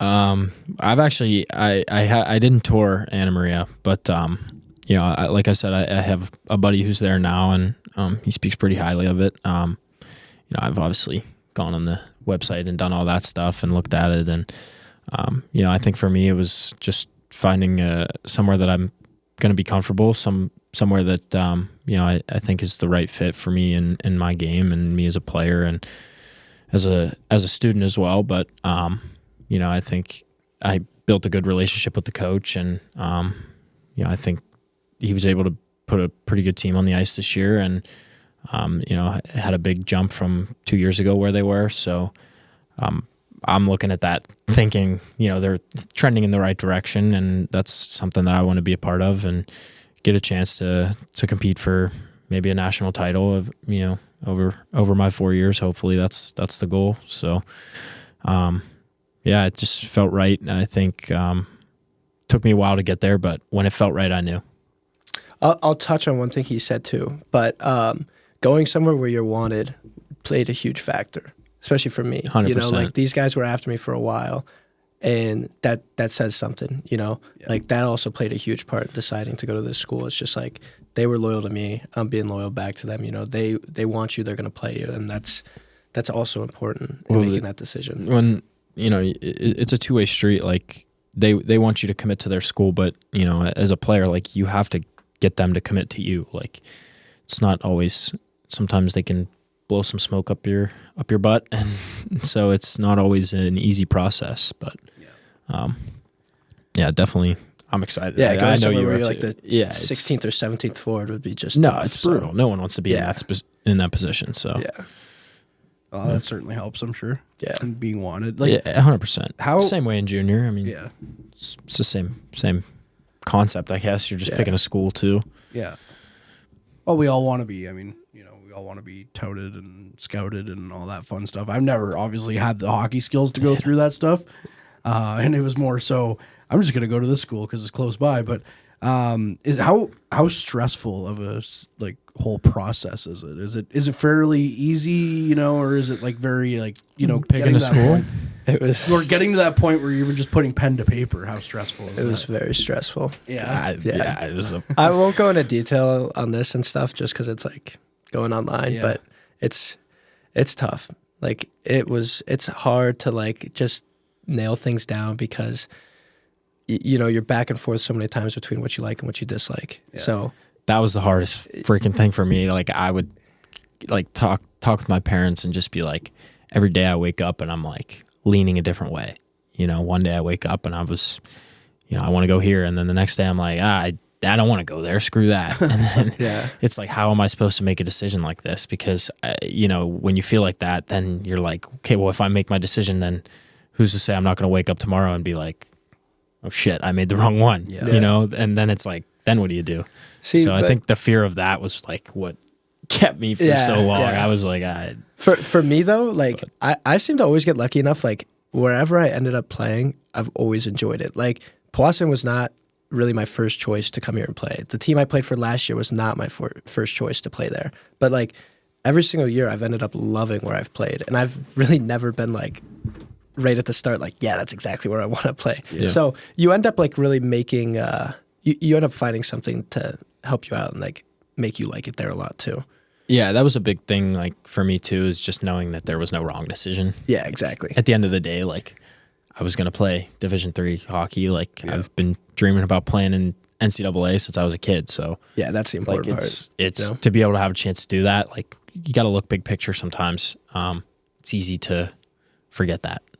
Well, and I mean, not only that, but the education is going to be great too. Yeah, 100%. Like, I mean, you're setting yourself up for I know. Success. At least for me, like most of the schools I talk to, I think it's pretty similar for most of the guys, but they're all pretty good educationally. Like, yeah. You know, I think going to get a good degree. So, well, there you go. Yeah. Do they tell you what like your minimum GPA has to be to like stay on the team? Do they talk to you about that stuff? Like, because I'm sure grades and the scholarships, it's like you'll lose your scholarship money. To stay eligible for your scholarship, you got to be above a 2.0. There's what mine was. There's a NCAA requirement too. Yeah, but I think it's like a 2.0. Like so it's not like if you're dropping, like I don't know. Yeah, like there's tons of other things you can do before your GPA gets to a 2.0 to stop that. Yeah. Like get a tutor or do something like that. Talk to your teachers, but. Well, I'm sure coaches are obviously they're on top of the idea that it goes hand in hand here. I know some schools. I can't remember who it was. We went to. They had like a rule that was like a team rule. He was like, if it gets below this, I'm scratching you until it gets back up. Yeah, where was that? Nichols, maybe. Yeah, I don't know, but that does sound correct. Like they take pride in certain schools. I mean, everywhere's different, but yeah. It's pretty stressed upon. It's definitely a big part of it. Well, it's neat to see too because obviously being in North Bay, spending a lot of time watching OHL, the big focus is kids in Ontario want to go OHL, but you're starting to see the NCAA become that valid route. The next thing, I mean, you're starting to see guys sign deals now out of the NCAA graduating and stuff. Like it's a huge deal, right? So I mean, I think in a perfect world, everybody would take an opportunity to play in the OHL, but it's just not there for everyone. Like especially like for Americans. Like we're both pretty good hockey players, and like I don't know about you, but I never had really a sniff at the O. So like I've always kind of knew that college was my route. But yeah, I mean, it's grown a ton in the past couple of years. I think it's only getting bigger too. Yeah. You're seeing guys like Eichel, Fantilli, go that route, right? Yeah. So well, they're about to make the CHL it available for them to go NCAA. Well, that's just going to make everything worse. I don't know what you're talking about. I think they're going to do it though, because if they're letting football players and stuff do it, but the whole money. Okay, so here's what happens though. So all those kids are now committing to all the D1 programs. Yeah, and then all those guys are coming D3. So all the D1 guys. Yeah. So I'm trying to get my nose into D3 now. Yeah. You gotta get in there spot. before it. Yeah. Make friends with the coach. Exactly. I think next you guys year will be like USHL guys come in D3. I'll be like, this is a joke. Yeah, I think you guys are in a good time, so I think you'll be okay. Yeah. Should be good. But is there like a deadline that you had to like sign by, or is there like all summer you could sit on it if you wanted to? Well, I mean, there's like a decision deadline for the schools. I see. Okay. Like you have to tell them that you're coming there to school. See, but I don't think there's a hard. So what I found was like August was the decision deadline for schools, but it's late. The teams are filling up. Yeah, like, that's the big thing. Yeah, I see. Like two of the schools I wanted to go to solidify your spot. Yeah, they just don't have spots. Yeah, like it's March and they're like, roster's full. Yeah. Wow. Yeah. So talk about recruitment. Oh yeah, especially the top end of teams. Like you don't. I mean, they don't. They're not still recruiting. No. Yeah. Well, pretty excited though to see you guys move on. That's what you came here for. Yeah, exactly. So one more job. Yeah, I was just gonna say you guys have your end of the bargain to hold up now though. So we're gonna hold you to that. Exactly. Yeah, we definitely owe it to Pete. I think there's a lot of guys in that room, myself included, that owe it to Pete. Well, I'm gonna tell you right now, you owe it to my vocal cords not to go to overtime again. So. Hey, listen, we wanted to beat him in regulation every time, but it doesn't always work that way. That's fair. What can you do? We'll take it. Yeah, you got the show, like we said earlier. We put on a show. Yeah, it was a pretty good show. I'll take it. So, all right, gentlemen, we really appreciate you coming in here again and giving us a bit of a tee up. We're also looking back on Hearst, so we're pretty excited to see the East Division final get started here later this week. Yeah. Thanks for having us. Thank you for having us. Appreciate it.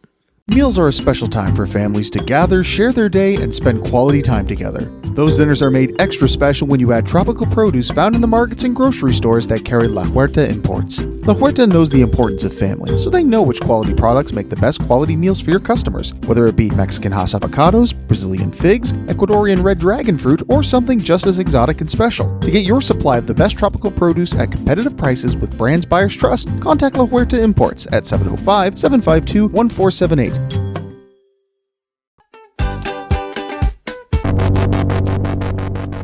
Barry! Huh? I told you not to be scaring the customers. Hey, Barry! Come on in for a bite. And bring Brianna with you. For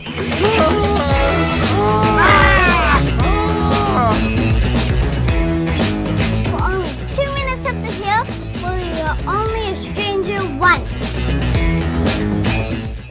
Ready to embark on an electrifying adventure? Look no further than the Mitsubishi Outlander, available in gas or PHEV, the SUV that redefines excellence. Recently awarded the best midsize utility vehicle in Canada for 2023 by AJAC. This bold and sophisticated SUV delivers advanced performance, safety, and tech, plus peace of mind, with its standard super all-wheel control and the best warranty in the business. With red-hot deals and plenty in stock, your award-winning drive starts with the Mitsubishi Outlander.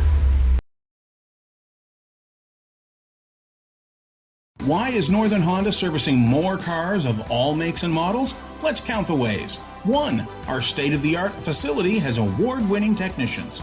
2. Northern Honda has the lowest tire price guarantee, no matter what you drive. 3. The lowest synthetic oil change guarantee, and every 5th oil change is free for all makes and models. Plus, new Honda buyers get brake pads for life. See the service difference at Northern Honda, 1250 Seymour beside Home Depot. Community engagement is one of our core focuses at McDonald's. The key is finding the right people who are passionate about the same things we are, helping kids be kids.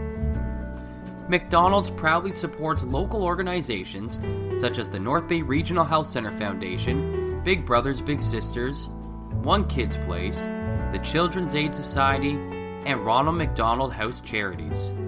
Stop by McDonald's on 1500 Fisher Street, North Bay, to see how we can serve you and the community every day.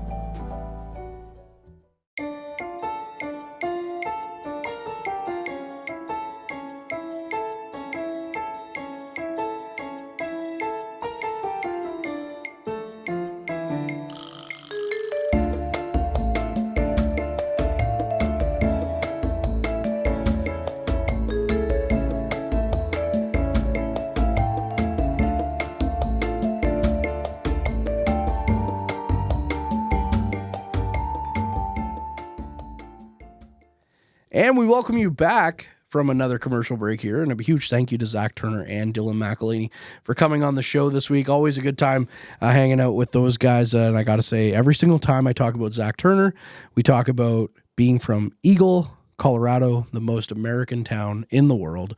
Just from the name alone, it only gets a little bit better. It's kind of been saying this on the broadcast a lot. It's only a little bit better if it was called Freedom. Freedom. That's the only way it gets more American. Only way. But Eagle's pretty American. Eagle's pretty American. You go Eagle, Freedom, AC 130, and probably McDonald's America. And that's like the 4 major categories, the 4 major food groups of America. Well, I hear that the main street in Eagle is called Stars and Stripes Boulevard. So no, I'm just kidding. See, I believed it because it's like, may as well lean into it. Yeah. You may as well. That's like when you go down to Disney World and it's Main Street USA or whatever it is. Well, we'll say the real Main Street USA is in Eagle, Colorado. If it was Stars and Stripes Boulevard, but yeah, gotta give it to that. Yeah. Harrison, before we kind of dive too much into it, though, those two guys, Turner's goal, we didn't really see too much because, the camera angle wasn't the greatest in Hearst. It was a little far away. The McElhinny one, well, we've seen a lot of. Oh, yeah. And what a goal that was. But anyways, yeah, just your thoughts on those overtime games and how quickly a series can change if those don't go in for you. One of the things that the Voodoos improved at down the stretch was not losing the mentality that they can win, not letting setbacks, hold them down at all. And we definitely saw that in the overtimes. We definitely saw that in the later parts of games that they were losing. Even game 2, which they ended up losing, they pulled it back within 1 goal towards the very end of the game. So their fortitude has become a strength, and seeing guys like Turner, guys like McElhinny put in those big game-winning points has been great to see. We've seen Ray Smith excel in the postseason, and we kind of expected that with the pace that he was on. But seeing guys that have been kind of on and off, like McElhinny, like Turner did have a hot streak there towards the end. I think it was an 8-game scoring streak, and then was sidelined a little bit, came back, and now he's firing on all cylinders. So scoring by committee, and having that resiliency, I think that's been two of the key things that have been helping the Voodoos on this playoff run. Yeah, and just to touch on Wraith Smith a little bit, we talked about how it was a little bit expected. I don't think it was expected to this extent, though. No. Like, he's taken off. I think he's found another level is what he's done. Yeah, well, he's a big-time guy. Yeah. He shines in those, big moments when it's really needed, and he has that freedom to utilize that skill set that he has above maybe some other people in this league. Yeah. Well, he's a pretty darn good player. Yeah, I'd say so. You wrote a whole friggin' article. Yeah, that was a lot. That was a lot of stuff. I had about 5 minutes worth of audio to go through with Wraith, and I wanted to use every quote because he gave me good stuff on everything. Like when I asked, it's in the article, but when I asked him about his first OHL goal, he's remembered it in detail. Yeah. You talk about, you scored 3 goals against Espanola in a game where you had dueling hat tricks with Signoretti.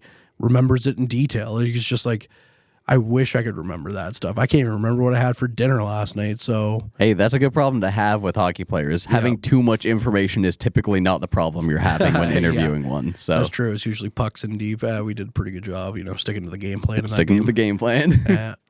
We just gotta get our feet moving and.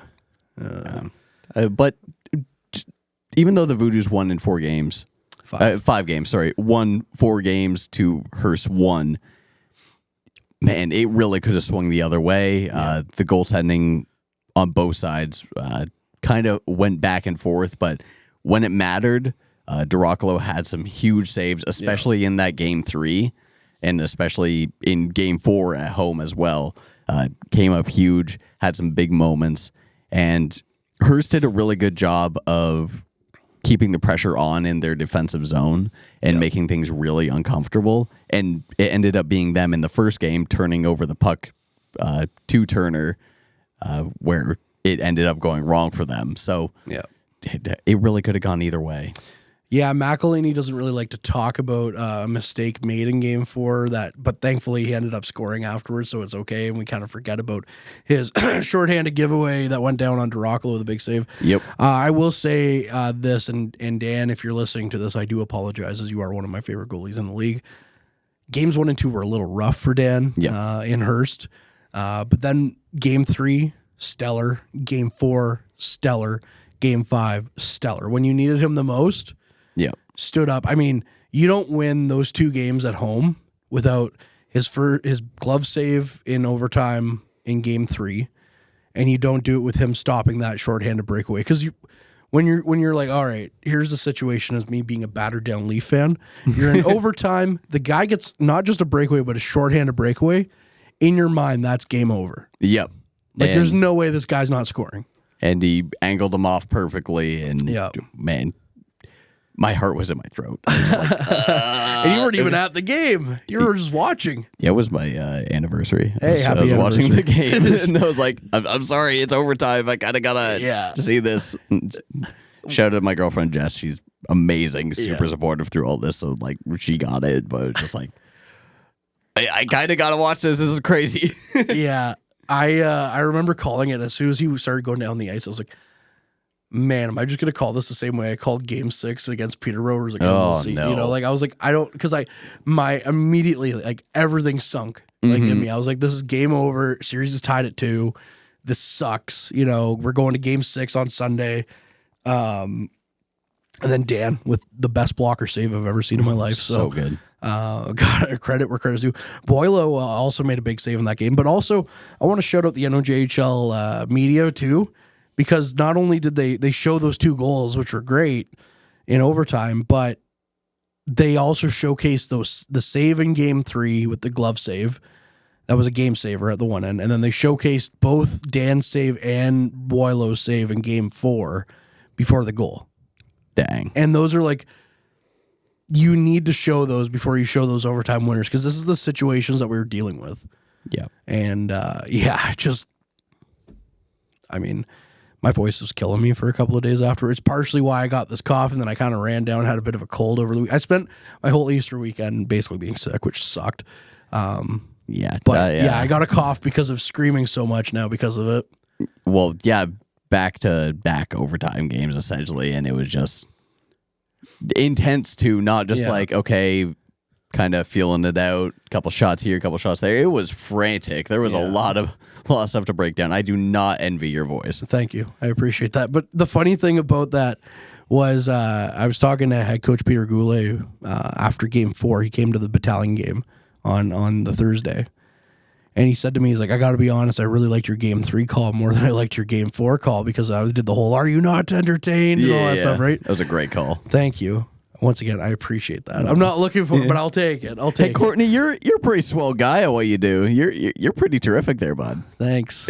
You're pretty good at rapping too, Riot? Okay, we're done here. Moving on. That was the most Canadian I've ever heard you sound too. Okay, bud. Let's move it along here. Just out for a rip, eh? But just out you for a look bit like of a you're rip. out for a rip with a hat like that. Oh my on, gosh, buddy. yeah. And I'm surprised I'm not packing a dip right now. Yeah. But You're just out smoking darts out here with the big going on for that rip. If the Leafs ever win the playoffs, oh boy, bud. Let me tell you. No. Well, okay, we're done with this Be bit. a bad day down in Montreal, eh? It's been a bad day in Montreal for a few years. Yeah, about 30 of them. Okay. Well, Carey Price helped out a little bit there, I guess. So Yeah, it eases the pain a little bit. Just a bit. I really miss Carey Price as a Leaf fan. I'm gonna say that I really miss Carey Price. He was awesome. Just shedding a single tear, but anyways, I'm just sad. Anyways, so what happened was going into the second straight overtime, I turned to Ben Long, who was doing color with me on that one, because the first one was literally just like everything happened. The Lemke goal happened. It was all off the top of my head. I was just going with it, and then going into it, I turned to Ben Long and I said, if they score here, how am I going to top the Lemke one? Because that one was just like, it just all came out. And Ben said, you just got to go with the flow. And then McElhinny scored. The best part about that goal is you can hear both of us go, oh, at the same time. And then it's just like, McElhinny, number 2, 3. And I was just like, it's not as good, but he thinks it's pretty good. So I'll take credit there. Yeah, I was there for game 3 and I got lucky game 3. You got a great shot. Oh my God. I was very lucky. I've been fortunate with the shots I've got from the glass for a social and all that. Frontline 705 or Frontline Pod on social media. Check that out. And I was like, okay, this game's going to overtime. My phone's about to die.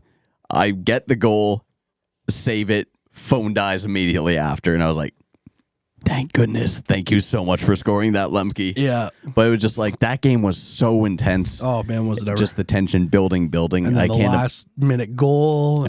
25 seconds left. And it was just like, how do you recover from that? Yeah. And that's the resiliency I'm talking about. A late goal like that, when by every mean you should be winning that in regulation, and then you come back and you get a goal like that, huge. And I definitely think that's a contributing factor to them winning the next night, because they're like, we already did this in Hearst. We already did this here. Yeah. There's no reason we can't close this out. So I want to go back to that goal, the Lemke goal in a second, but I do have to shout out just because I didn't see the video of it. But Cassie was the one doing social media for us for game 4 until Brad showed up in the third, and then they were both kind of tag teaming it. She got a good angle of the goal too. It hasn't gone up yet, I don't think, but sorry. No, that wasn't like to be a bit of a shot, because the goal call had to go up, and I appreciate you putting that up. Brad got the best reaction ever. Oh yeah. Down in the corner, because he was just literally standing there and they all just like jumbled up against him, and then McElhinny getting up and giving a little hey, how's it going, and Brad also he was doing everything. He was like climbing up on the boards to like get them coming out of the locker room. I'm like, who is this guy? Where does he come from? He showed up for the third period. Yeah. Good thing he showed up, though. I mean, because to have the tag team here of him and Cassie. So I just wanted to say there's a good angle too of the McElhinny goal too that she has, but that I would like. We got to put together a compilation or something at the end of the year or something of all these great shots. I have a bunch of clips that I've saved up, so I'm gonna try and get something together at the very least of playoffs. You're smart, man. Smarter than I am. That's why I'm wearing the Habs. I got no hat on. I mean, he's wearing. Anyways, I wear the hat. But back to that Lemke goal, though. Can we talk about that Wraith Smith pass? Huge. Well, you even hear Chris say in the video, let Hollywood shoot. He's like, Hollywood's gonna shoot. Yep. Something. And then it looks like a shot, and I tracked it like it was a shot, and it was like, oh, that's right to Lemke. And I'd like to ask him at some point, but like, was he expecting it at all? Because it was just... It was perfect. Perfect on the stick, and it goes in off the goalie, and it's like, oh, it's great. Well, that was the thing from our angle when he hits it from the goalie. We were just like, oh no, it hit the goal. And then you just see it trickle in, and you're like, oh, there it is.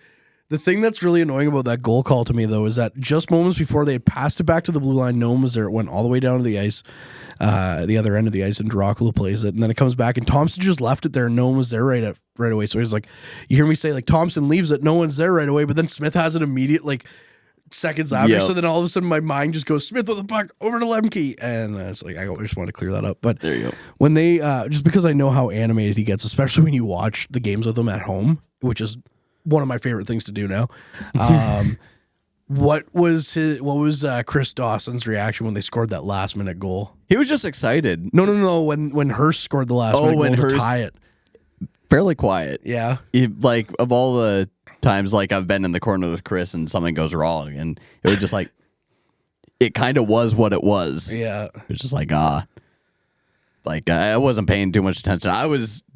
I unfortunately got the goal. I was filming. I was like, oh, there's only a few seconds. I'll get the winning moment. Nope.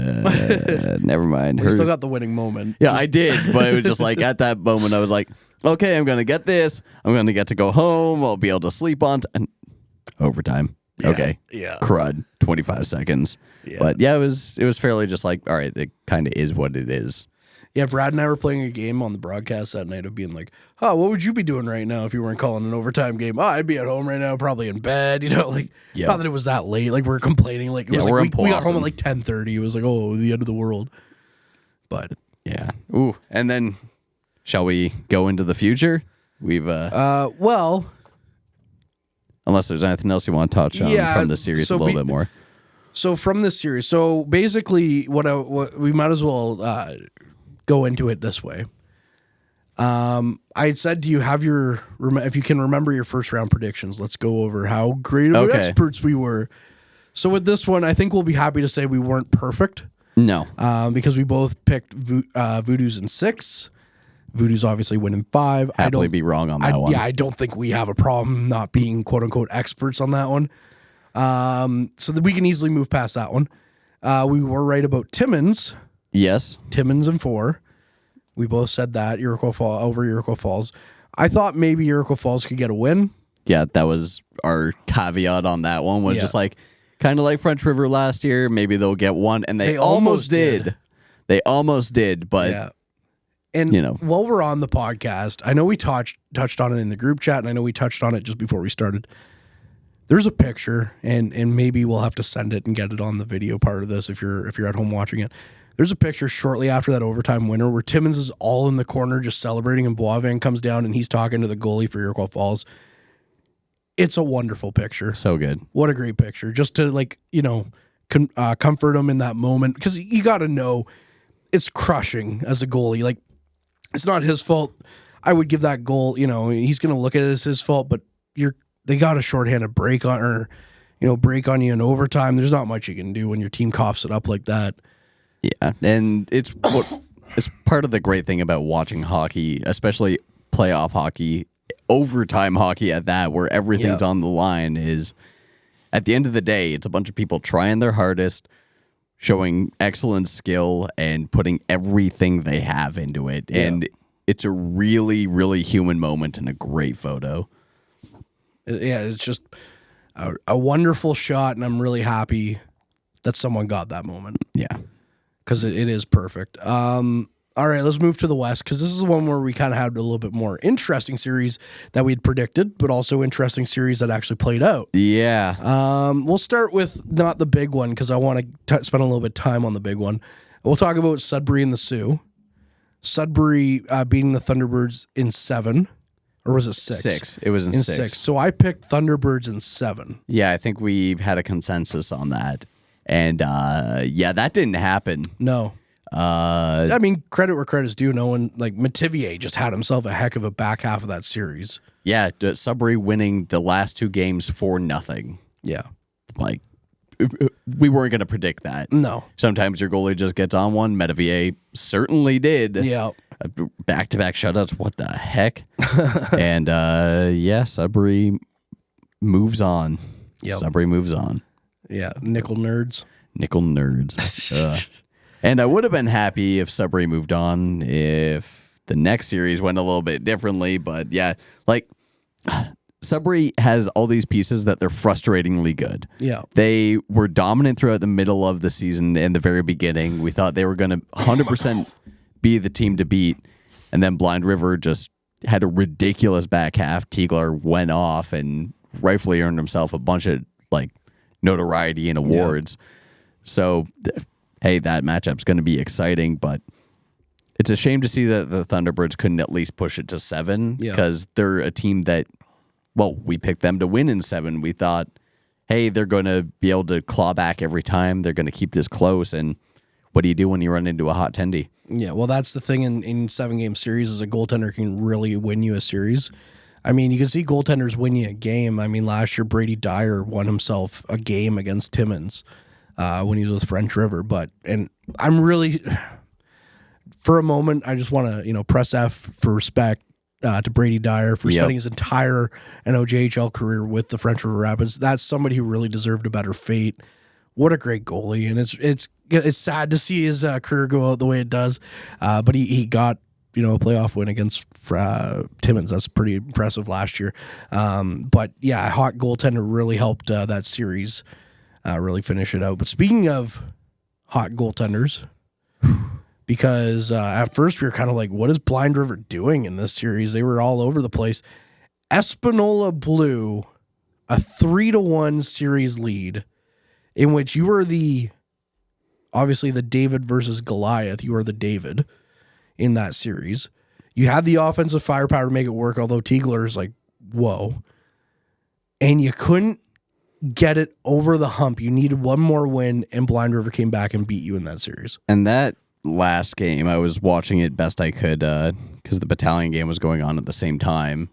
It looked flat from Espanola. Yeah. They just looked tired at the end of that one. Game 6, I caught the back half of that one, and it looked pretty close. Espanola was putting up a good fight, but they just ran out of gas. Yeah. They just couldn't put it together, which is... I wanted to see Espanola Sudbury so bad in the West. It came so close. It would have killed each other. Yeah, which would have been great for whoever was in the East, and it just would have been great hockey. But at the end of the day, I guess it's not surprising Blind River won. It's surprising the fashion in which it happened, I think.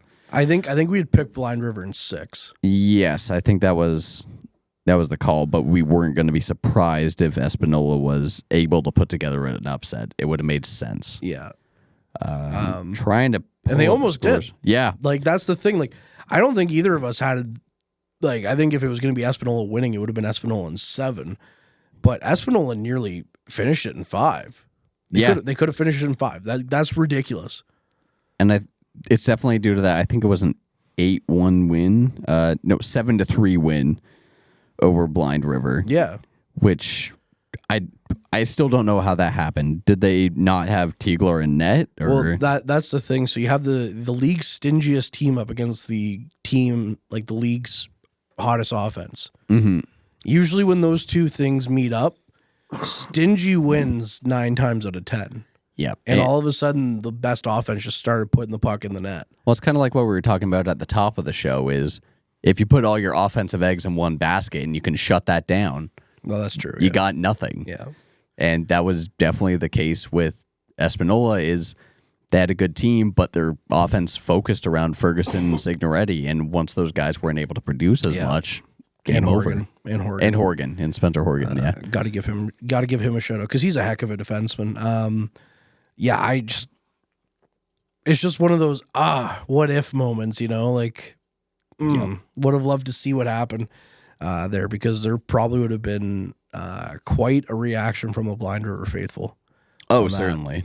I know there was quite a reaction from the Espanola announcer. I knew you were going to go there. We won't go too deep into that one after Game 6. Also, before we move into the the finals of both leagues. We got to give a shout out where shout outs due.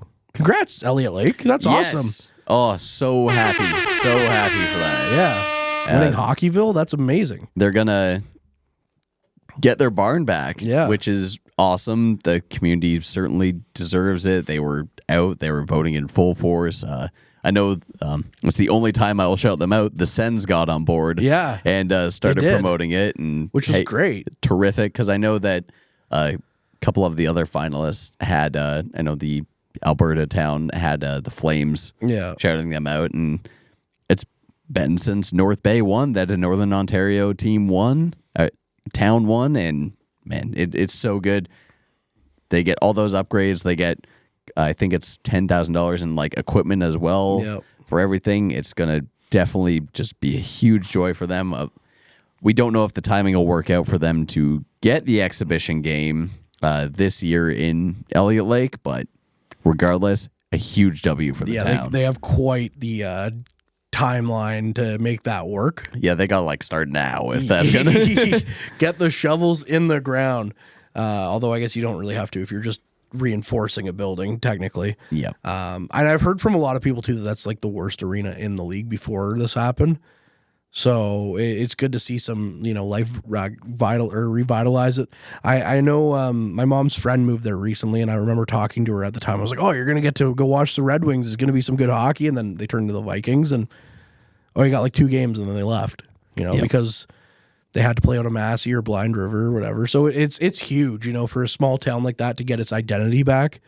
It's just a feel good story, and nothing against the other finalists. I'm sure you all were well deserving, but this one to me was the most common sense, bang for your buck across the board. This was the one that was like, this story matters a little bit more. Yeah, and not just because we're from here and we have Chris around who's been part of bringing Hockeyville to North Bay. It's just, and we obviously love the NOJHL. It's just this town has literally lost its arena and its hockey identity because of this arena. They didn't have a place to play. They're traveling around an hour to do anything on ice, and it's part of a, not to get too wide reaching on this, but it's kind of a story of a lot of small Canadian towns for a while in the past decade or two. Is that they're losing funding. They don't have other means in order to, keep these institutions in place, which are cornerstones of their community. So getting something like this not only just revitalizes hockey in the town, but it can be a huge economic boost for the city. It can, help with youth staying and growing and having healthier communities to be in, which is something that is hard, especially the further north you go. Yeah. So it's, bar none, one of the greatest vote results I've ever seen. I was just refreshing the entire time, and I was like, Elliott Lake won. Let's go. I'm so happy for them. How many times do you estimate you voted, Harrison? 300 to 400. I got basically banned from voting. I would log in on different devices, and it was like, okay, you're done. You're done. Yeah. You're done. It wouldn't let me do it. Yeah. As soon as it opened, I was just clicking. No, I'm not a robot. Okay, I didn't vote that many times, I will admit, but I did. I had to go to the far side of Mattawa that day with my dad to pick up a bedroom set. He just bought a cottage, which is really exciting. So I'm pretty excited about that for the summer. So I had to go to the far side of Mattawa with him the whole entire time. As long as I had phone reception, I just kept doing it. He's like, "What are you doing?" I was like, "You'll thank me later." No, he won't, but he won't understand it. That's fine. It's huge. It's great. And you know what? On a selfish side, really great to do the video with Chris and talk about Hockeyville, and then also to have the league share it and see the support from Elliott Lake on our video too. The people to comment on it and comment on the NOJHL sharing it. Thanks for the support and everything. So, it's a bit of a dated video, so you don't have to go back and watch it, but it was fun to shoot that with Chris in his ice box he's got back there, which I have to say too, watching Game 5 at Chris's house for the Voodoo's game, he disappeared for a little bit, and we're like, where did he go?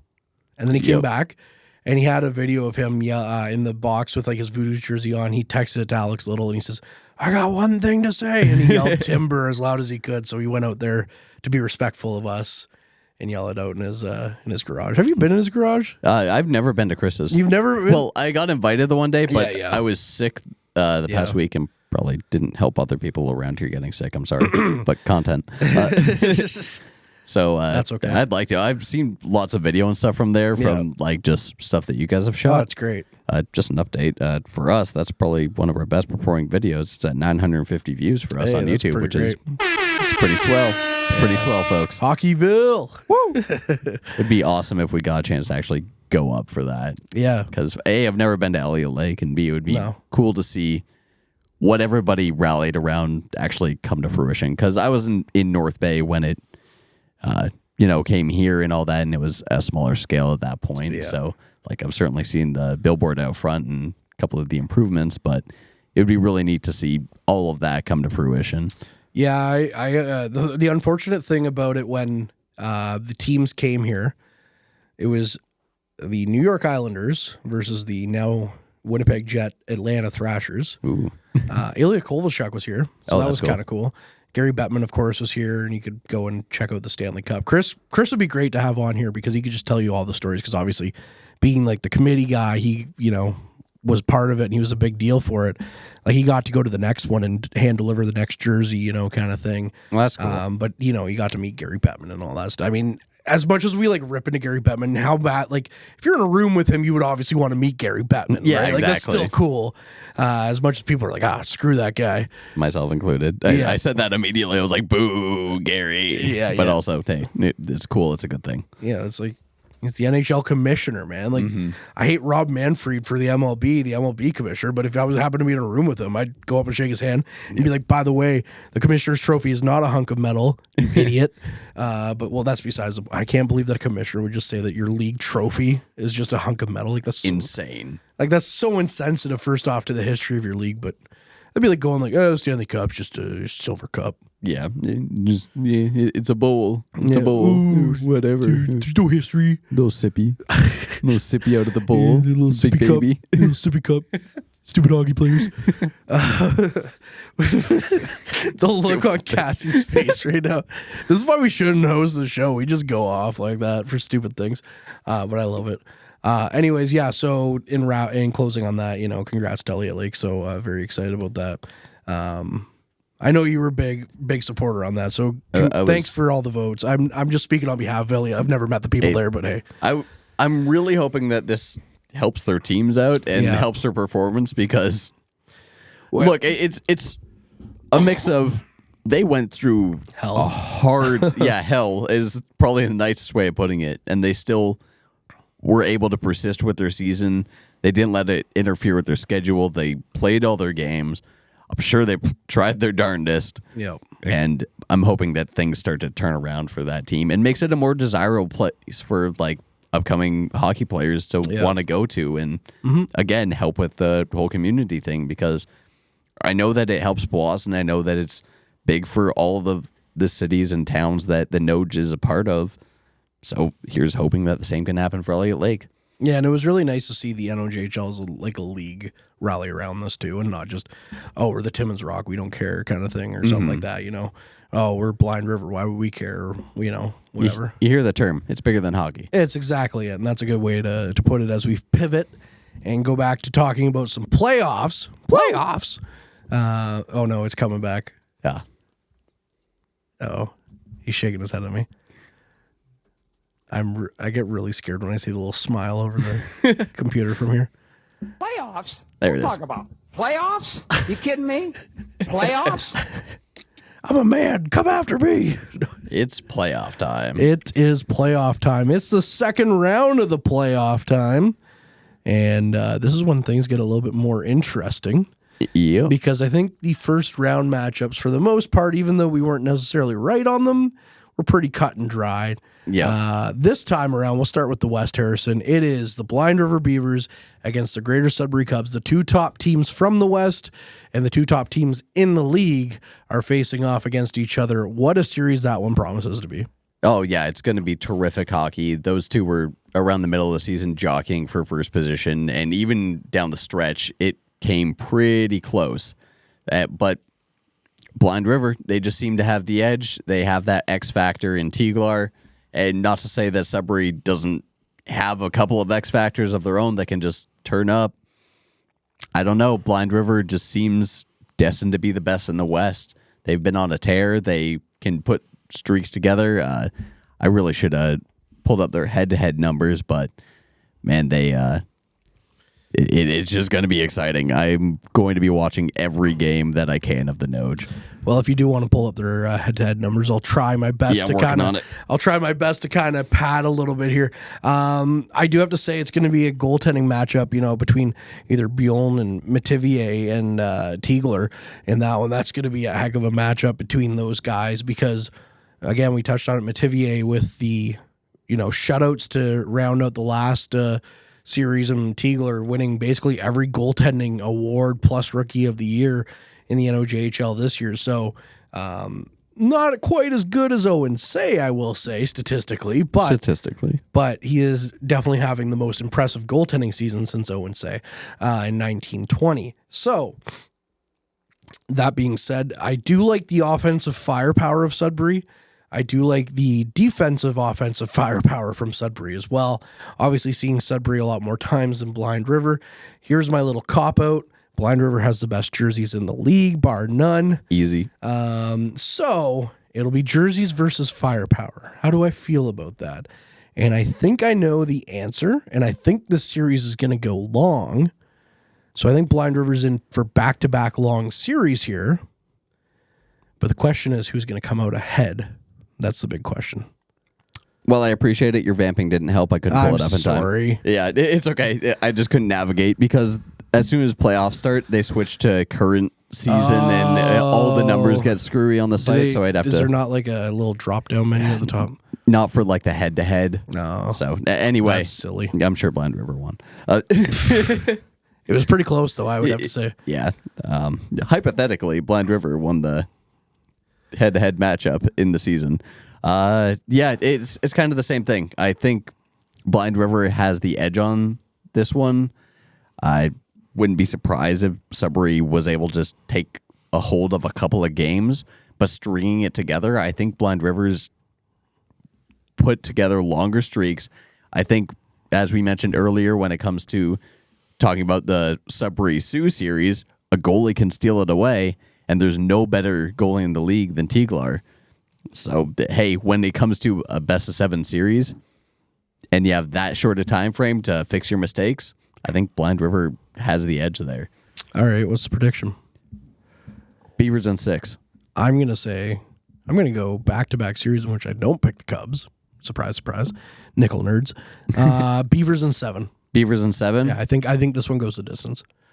I really do. These are two heavyweights that are going to take some big swings at each other, and it's going to come down to who makes the least amount of mistakes. I mean, that sounds like a really generic cop-out. Yeah. But, you expect Tigler and Metivier to do their best at bailing you out. At some point, one will falter. Mm-hmm. That's just what it's going to be between these two guys. And the question is, which one will? Historically this year, I'm betting on Metivier to falter before Tigler. But that's not to say he's a slouch by any means. I just think that it's going to come down to which team has the most consistent play through 4 wins. Well, that's the thing, too, is it's going to come down to little mistakes and who's going to weather the storm. And one player going out for Sudbury may not mean the same thing as a player going out for Blind River, say, even just like a game, missing a guy, or a coaching decision like not having your best goalie in when you're underestimating somebody. I understand wanting to get everybody playoff experience, but it's also the playoffs. Playoffs. And you can't risk anything. So I say Beavers in 6 simply because I think that if they get rolling on Sudbury, they can keep that momentum up a little bit easier than Sudbury can going the other way. I think Blind River has a bit more fight back in them. I can agree with that. And it's also going to come down to, we touched on this with Espanola, and we also touched on this with Sudbury against the Sioux. Sudbury's the second you're able to put pressure on Sudbury becomes like phrase pretty quick. Mm-hmm. So Blind River, obviously a more disciplined team. Sudbury, we've seen it a lot, especially here in Powassan, where they can run into some silly penalty trouble. That could be huge. That could be the big difference. Is it enough for me to say, Blind River can beat them in 5? No. I don't think your prediction is out of the realm of possibilities at all. Yep. I just think these are two heavyweights that are not going to give an inch. Well, and they'll go 7. Funny enough, in the regular season, Blind River had 70 more penalty minutes. No way. Than Sudbury. Yep, Sudbury had 710. Blind River had 780. No way. Yep. Wow. Which is surprising to say the least. I didn't think it was that much disparity. No. But when it comes to where is it?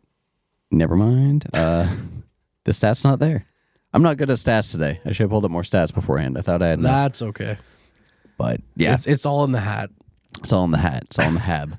Oh. Okay. Eric. Anyways, we'll move now to the series that obviously we'll be paying a lot of attention to.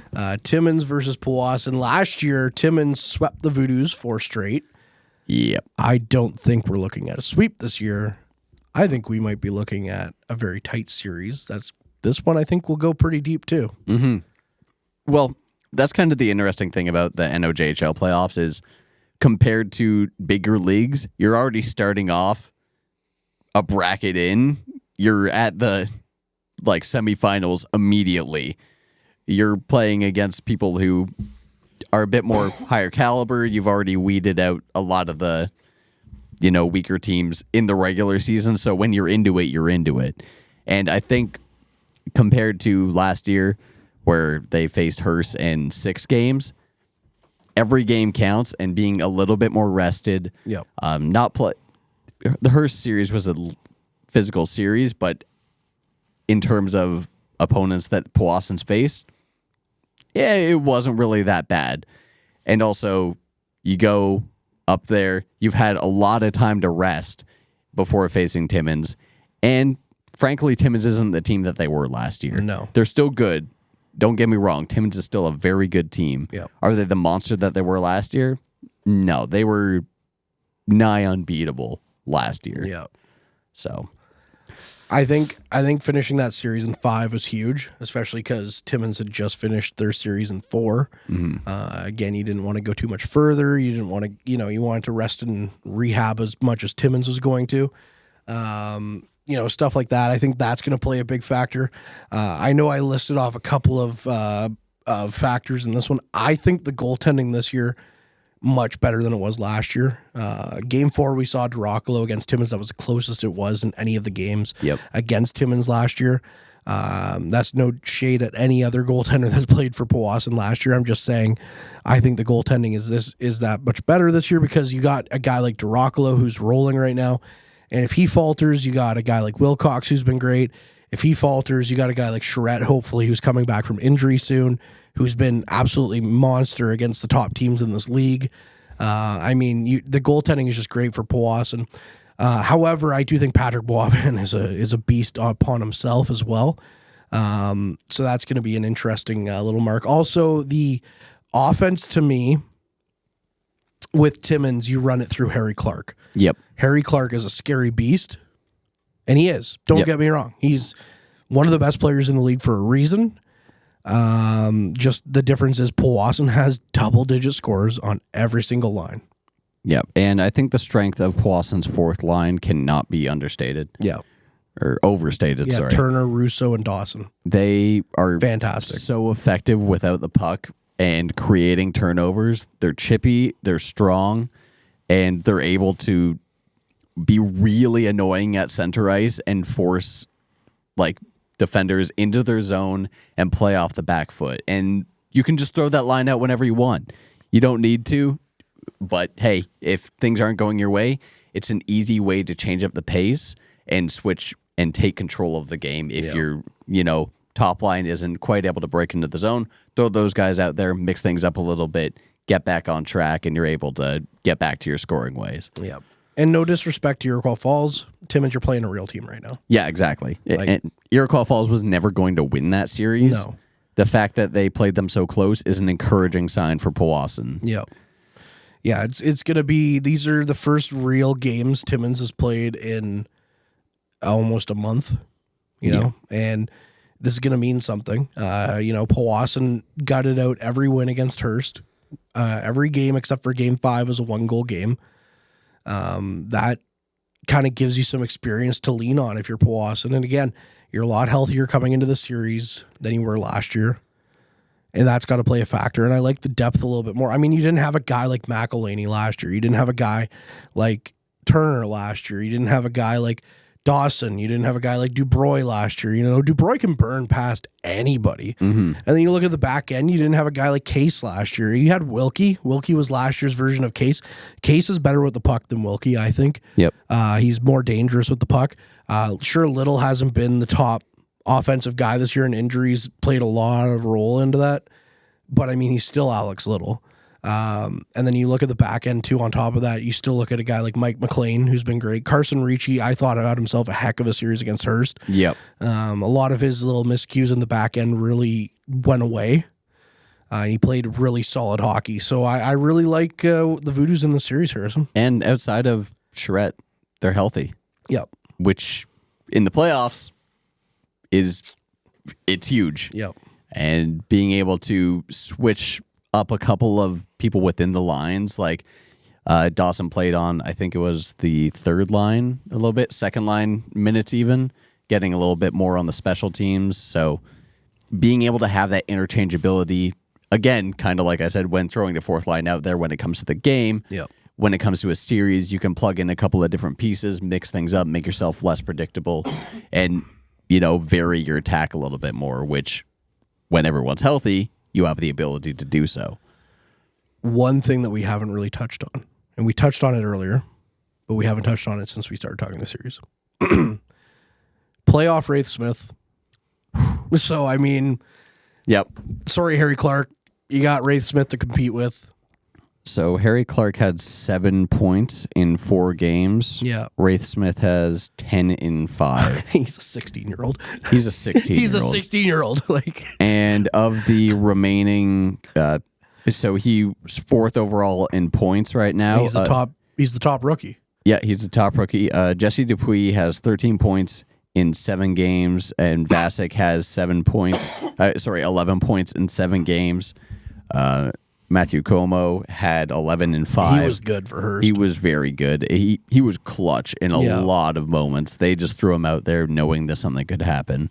And then Smith is in that 4th position, so he's 3rd of remaining skaters in points.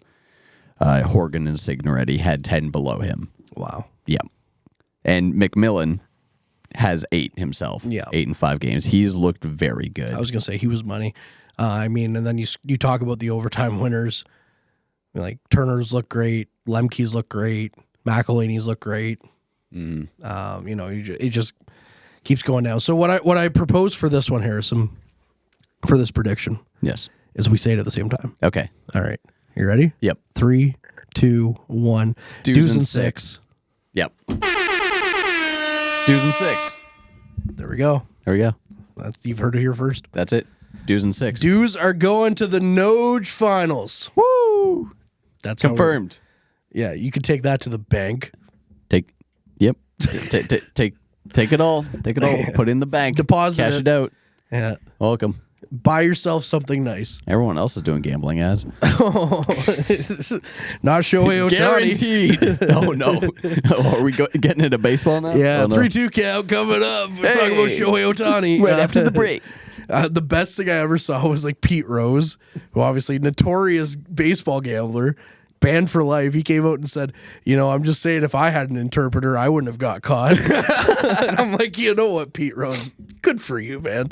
Look, you're already banned. What are they going to do? Double ban you? Yeah, exactly. Hey, you're banned. You get Shohei's ban now. Yeah, you take his. Yeah. Frig, what a wild turn of events there. But anyways, Harrison, no, I think that's a good place to wrap this one up. Yeah, dues and 6. And we said Blind River in... I said Blind River in 6. You said Blind River in 7. Yeah.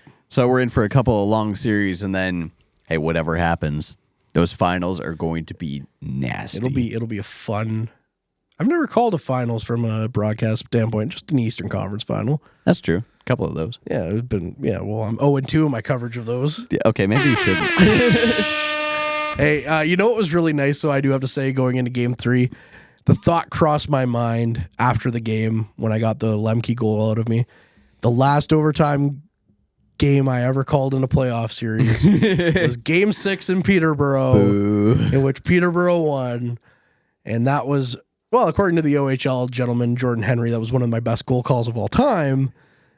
Yep. But to me, I'm much happier with the Lemke and McElhinny calls. Yeah, that's a W you can take again all the way to the bank, and it was perfect. As soon as I saw that call, I was like, "Oh yeah, that's gotta go up like right away." That was perfect. Yeah. Oh yeah. Anyways, that'll do it here for this one.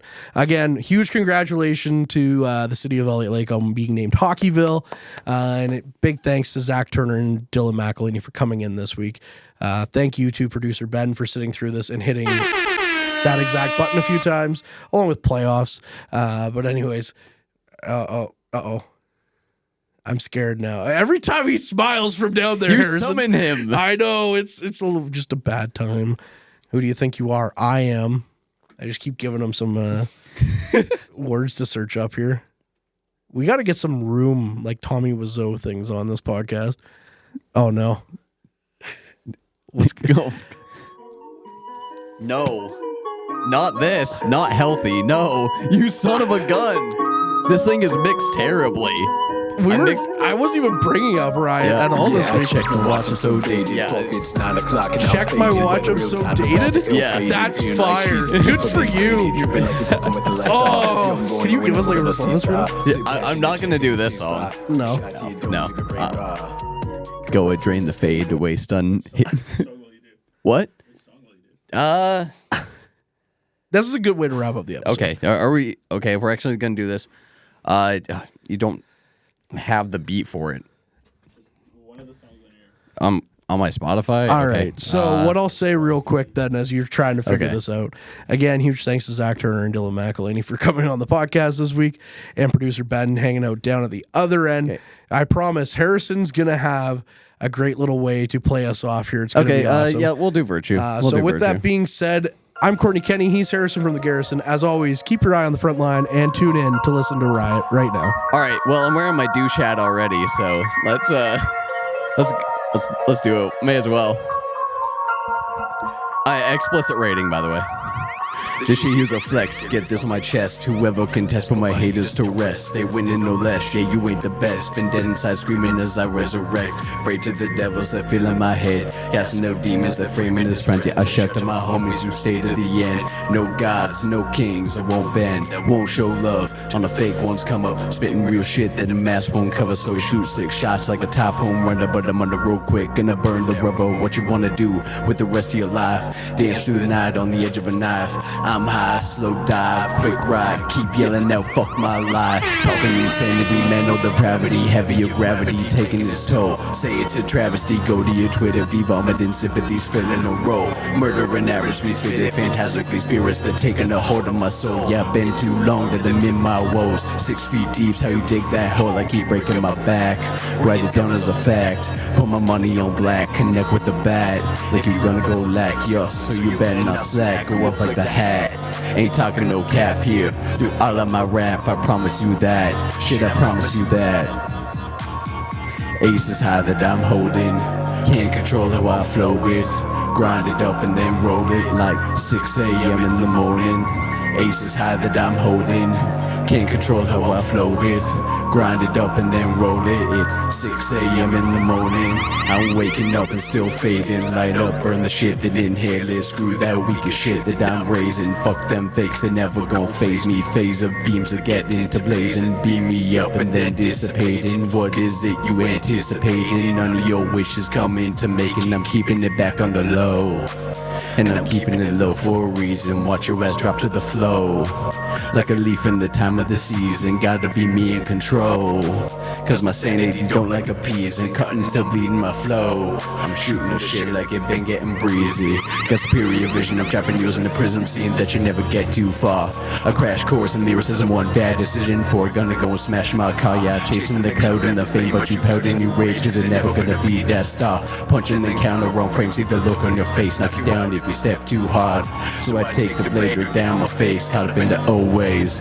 Caught up in the old ways, you ain't got no range, then you run away. And area okay, and area okay. Dusted cocaine, fuck your whole gang. Twisted roleplay, broke silk body. Gun squeeze OJ, fuck your old case. Camera safe face, bitch stop talking. Welcome to the Frontline. I'm Harrison Riot Clements. This is not the Garrison.